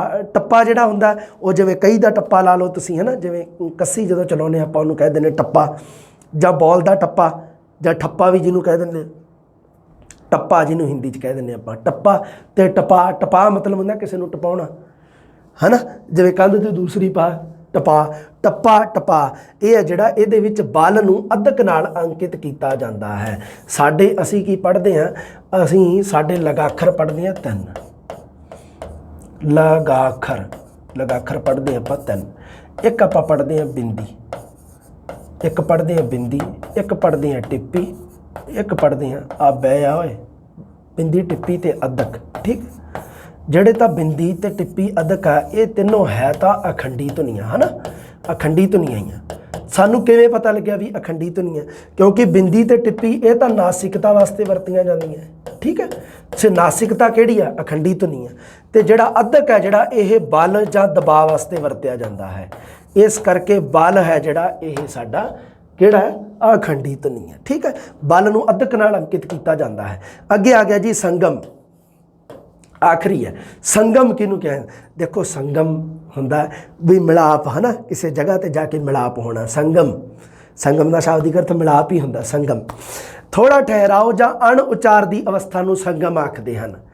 ਵੀ ਇੱਕ ਜਗ੍ਹਾ ਮੰਨ ਲਓ ਸ਼ਬਦ ਬੋਲਦੇ ਹਾਂ ਆਪਾਂ, ਸ਼ਬਦਾਂ ਦੇ ਵਿੱਚ ਇੱਕ ਜਗ੍ਹਾ ਇਹੋ ਜਿਹੀ ਹੁੰਦੀ ਹੈ ਜਿੱਥੇ ਉਹ ਦੋਨਾਂ ਉਚਾਰ ਖੰਡਾਂ ਦਾ ਆਪਸ ਦੇ ਵਿੱਚ ਸੰਗਮ ਹੁੰਦਾ ਹੈ, ਆਪਸ ਦੇ ਵਿੱਚ ਮੇਲ ਮਿਲਾਪ ਹੁੰਦਾ, ਉਸ ਨੂੰ ਕਿਹਾ ਜਾਂਦਾ ਹੈ ਸੰਗਮ। ਜਿੱਥੇ ਆਪਾਂ ਥੋੜ੍ਹਾ ਜਿਹਾ ਠਹਿਰਾਓ ਲੈ ਲਿਆ, ਮੰਨ ਲਓ ਬੋਲਦੇ ਸੀਗੇ ਆਪਾਂ ਬੋਲਦੇ ਸੀ ਇਸ ਤਰ੍ਹਾਂ, ਆ ਬੋਲਣ ਦਾ ਢੰਗ ਹੈ ਆਪਣਾ। ਠੀਕ ਹੈ, ਸੰਗਮ ਕਿਹਨੂੰ ਕਹਿੰਦੇ ਆ? ਸੰਗਮ ਹੋ ਗਿਆ ਐਂ ਬੋਲੇ, ਇੱਥੇ ਥੋੜ੍ਹਾ ਜਿਹਾ ਸਟਾਪ, ਇੱਕ ਸ਼ਬਦ ਹੀ ਬੋਲ ਰਹੇ ਆਪਾਂ, ਫਿਰ ਅੱਗੇ ਐਂ ਬੋਲੇ। ਠੀਕ ਹੈ, ਇਹ ਬਰੀਕੀਆਂ ਬਹੁਤ ਹੁੰਦੀਆਂ, ਕਈ ਵਾਰੀ ਬੋਲਣ ਦੇ ਵਿੱਚ ਵੀ ਸਾਡੇ ਸਾਹਮਣੇ ਨਹੀਂ ਆਉਂਦੀਆਂ। ਹਾਂਜੀ, ਹੁਣ ਜਿਵੇਂ ਮੰਨ ਲਓ ਇੱਥੇ ਥੋੜ੍ਹਾ ਜਿਹਾ ਹੋ ਗਿਆ, ਅਗਰ ਥੋੜ੍ਹਾ ਜਿਹਾ ਠਹਿਰਾਅ ਹੋਇਆ ਤਾਂ ਇਹ ਕੀ ਹੋ ਗਿਆ? ਸੰਗਮ ਹੋ ਗਿਆ। ਮਤਲਬ ਇਹਨੂੰ ਤੇ ਇਹਨੂੰ ਜੋੜਨ ਵਾਲਾ ਆਹ ਹੋ ਗਿਆ ਠਹਿਰਾਓ, ਜਾਂ ਇਹ ਥੋੜ੍ਹਾ ਜਿਹਾ ਅਣ ਉਚਾਰ ਦੀ ਅਵਸਥਾ ਸੀ, ਇੱਥੇ ਤੁਸੀਂ ਉਚਾਰ ਨਹੀਂ ਕਰ ਰਹੇ ਸੀ। ਕਿਉਂਕਿ ਅਗਰ ਤੁਸੀਂ ਬੋਲਦੇ ਚੁੱਪ ਹੋਏ ਫਿਰ ਬੋਲੇ, ਜਿਹੜੀ ਜਗ੍ਹਾ ਤੇ ਚੁੱਪ ਹੋਏ ਉਹਨੂੰ ਅਣ ਉਚਾਰ ਕਿਹਾ ਜਾਂਦਾ ਹੈ। ਅਣ ਉਚਾਰ ਦਾ ਮਤਲਬ ਹੁੰਦਾ ਹੈ ਉਚਾਰ ਨਹੀਂ, ਜਿੱਥੇ ਉਚਾਰ ਨਹੀਂ ਕਰ ਰਹੇ ਸੀ ਧੁਨੀ, ਅਣ ਉਚਾਰ। ਅਣ ਮਤਲਬ ਨਹੀਂ, ਉਚਾਰ ਨਹੀਂ ਕਰ ਰਹੇ ਸੀ ਉਸ ਨੂੰ। ਜਿਵੇਂ ਭਾਜੀ, ਕਈ ਤਾਂ ਭਾਜੀ ਬੋਲਦੇ ਨੇ, ਕਈ ਭਾਜੀ। ਹੁਣ ਦੇਖ ਲਓ ਕਿਵੇਂ ਹੈ ਵੀ ਹੁਣ ਜੇ ਤਾਂ ਤੁਸੀਂ ਬੋਲਤਾ ਇਕੱਠਾ ਇਹਨੂੰ, ਸੰਗਮ ਦੇ ਵਿੱਚ ਕਿਵੇਂ ਫਰਕ ਪੈਂਦਾ, ਸੰਗਮ ਦੇ ਨਾਲ ਫਰਕ ਕਿਵੇਂ ਕਹਿੰਦਾ ਦੇਖ ਲਓ। ਜੇ ਤਾਂ ਬੋਲਿਆ ਭਾਜੀ, ਭਾਜੀ ਤਾਂ ਉਹ ਹੁੰਦੀ ਹੈ ਜਿਹੜੀ ਵਿਆਹ ਦੇ ਵਿੱਚ ਵੰਡੀ ਜਾਂਦੀ ਹੈ ਭਾਜੀ, ਤੇ ਜੇ ਤੁਸੀਂ ਬੋਲਤਾ ਸੰਗਮ ਦੇ ਨਾਲ ਭਾਜੀ, ਭਾਜੀ ਮਤਲਬ ਕੀ ਹੁੰਦਾ ਵੀ ਕਈ ਲੋਕ ਵੱਡੇ ਭਰਾ ਨੂੰ ਕਹਿ ਦਿੰਦੇ ਆ, ਕਈ ਲੋਕ ਜੀਜੇ ਨੂੰ ਕਹਿ ਦਿੰਦੇ ਆ ਆਪਣੇ ਨੂੰ ਭਾਜੀ, ਹੈ ਨਾ। ਸੋ ਭਾ ਤੇ ਜੀ ਦੋਨਾਂ ਦੇ ਸੰਗਮ ਦੇ ਨਾਲ ਬਣਿਆ ਭਾਜੀ। ਅਗਰ ਇਹਨੂੰ ਮੈਂ ਇਕੱਠਾ ਬੋਲਦਾ ਭਾਜੀ, ਭਾਜੀ ਤਾਂ ਉਹ ਹੁੰਦੀ ਹੈ ਜਿਹੜੀ ਵਿਆਹ ਦੇ ਵਿੱਚ ਵੰਡੀ ਜਾਂਦੀ ਹੈ। ਵਿਆਹ ਤੋਂ ਬਾਅਦ ਜਿਹੜੇ ਲੱਡੂ ਰੂਪ ਵਿੱਚ ਜਿਹੜੀਆਂ ਕੋਈ ਸ਼ੀਰਨੀਆਂ, ਕੋਈ ਸ਼ੱਕਰਪਾਰੇ ਜਿਹੜੇ ਵੰਡੇ ਜਾਂਦੇ ਆ, ਉਹਨਾਂ ਨੂੰ ਕਿਹਾ ਜਾਂਦਾ ਭਾਜੀ। ਭਾਜੀ ਤੇ ਭਾਜੀ, ਹੈ ਨਾ। ਉਸ ਤੋਂ ਬਾਅਦ ਕਰਕੇ ਤੇ ਕਰਕੇ, ਇੱਕ ਹੁੰਦਾ ਕਰਕੇ, ਇੱਕ ਹੁੰਦਾ ਕਰਕੇ, ਕਰਕੇ ਕਰਕੇ ਮਤਲਬ ਥੋੜ੍ਹਾ ਜਿਹਾ ਠਹਿਰਾਵ, ਕਰਕੇ ਕਰਕੇ ਥੋੜ੍ਹਾ ਜਿਹਾ ਠਹਿਰਾਵ, ਉਹਨੂੰ ਸੰਗਮ ਕਿਹਾ ਜਾਂਦਾ। ਛਿਲਕੇ, ਹੁਣ ਆ ਵੀ ਦੇਖ ਲਓ, ਜੇ ਤਾਂ ਮੈਂ ਬੋਲਤਾ ਇਕੱਠਾ ਛਿਲਕੇ, ਛਿਲਕੇ ਦਾ ਹੋ ਗਿਆ ਛਿਲਕਾ ਦਾ ਬਹੁਵਚਨ, ਹੈ ਨਾ। ਰੈਪਰ ਜਿਹੜਾ ਹੁੰਦਾ ਛਿਲਕਾ, ਇਹ ਤਾਂ ਹੋ ਗਿਆ ਜੀ ਸਾਡਾ ਛਿਲਕਾ ਦਾ ਬਹੁਵਚਨ। ਠੀਕ ਹੈ, ਛਿਲਕਾ ਦਾ ਬਹੁਵਚਨ ਹੋ ਗਿਆ। ਅਗਰ ਮੈਂ ਇਸੇ ਨੂੰ ਹੀ ਥੋੜਾ ਸੰਗਮ ਦੇ ਨਾਲ ਬੋਲਾਂ ਤਾਂ ਛਿੱਲ ਕੇ ਮਤਲਬ ਕਿਸੇ ਚੀਜ਼ ਦਾ ਰੈਪਰ ਉਤਾਰ ਕੇ, ਛਿੱਲ ਕੇ, ਕੇਲੇ ਨੂੰ ਛਿੱਲ ਕੇ, ਹੈ ਨਾ, ਤੇ ਕੇਲੇ ਦੇ ਛਿਲਕੇ ਮਤਲਬ ਕੇਲੇ ਦਾ ਰੈਪਰ, ਕੇਲੇ ਨੂੰ ਛਿੱਲ ਕੇ ਮਤਲਬ ਰੈਪਰ ਉਤਾਰ ਕੇ, ਛਿਲਕੇ ਛਿੱਲ ਕੇ ਥੋੜਾ ਫਰਕ ਤੇ ਕਿੰਨਾ ਵੱਡਾ ਫਰਕ ਪੈਂਦਾ ਦੇਖ ਲਓ। ਇਹ ਸੰਗਮ, ਇਹ ਜਿਹੜੀ ਸੀ ਆਪਣੀ ਆਖਰੀ ਅਖੰਡੀ ਧੁਨੀ ਸੀ। ਫਸਟ ਗ੍ਰੇਡ ਵਾਲਿਓ ਤੇ ਸੈਕੰਡ ਗ੍ਰੇਡ ਵਾਲਿਓ, ਬੇਟਾ ਜੀ ਤੁਸੀਂ ਇਹ ਗੱਲ ਹੈ ਜਿਹੜੀ ਇੱਕ ਧਿਆਨ ਦੇ ਵਿੱਚ ਰੱਖਣੀ ਹੈ। ਪ੍ਰਸ਼ਨ ਬਹੁਤ ਆਉਣਗੇ ਇਹਦੇ ਵਿੱਚੋਂ, ਬੇਅੰਤ ਬੇਹਿਸਾਬੇ ਕਨਸੈਪਟ ਤੁਸੀਂ ਕਲੀਅਰ ਰੱਖਣੇ ਆ। ਸ਼ਾਨਦਾਰ ਤਰੀਕੇ ਨਾਲ ਤਿਆਰੀ ਕਰਦੇ ਰਹੋ, ਜਿਉਂਦੇ ਵਸਦੇ ਰਹੋ। ਜਲਦੀ ਮਿਲਦੇ ਹਾਂ ਅਗਲੀ ਜਮਾਤ ਲੈ ਕੇ। ਸਤਿ ਸ੍ਰੀ ਅਕਾਲ।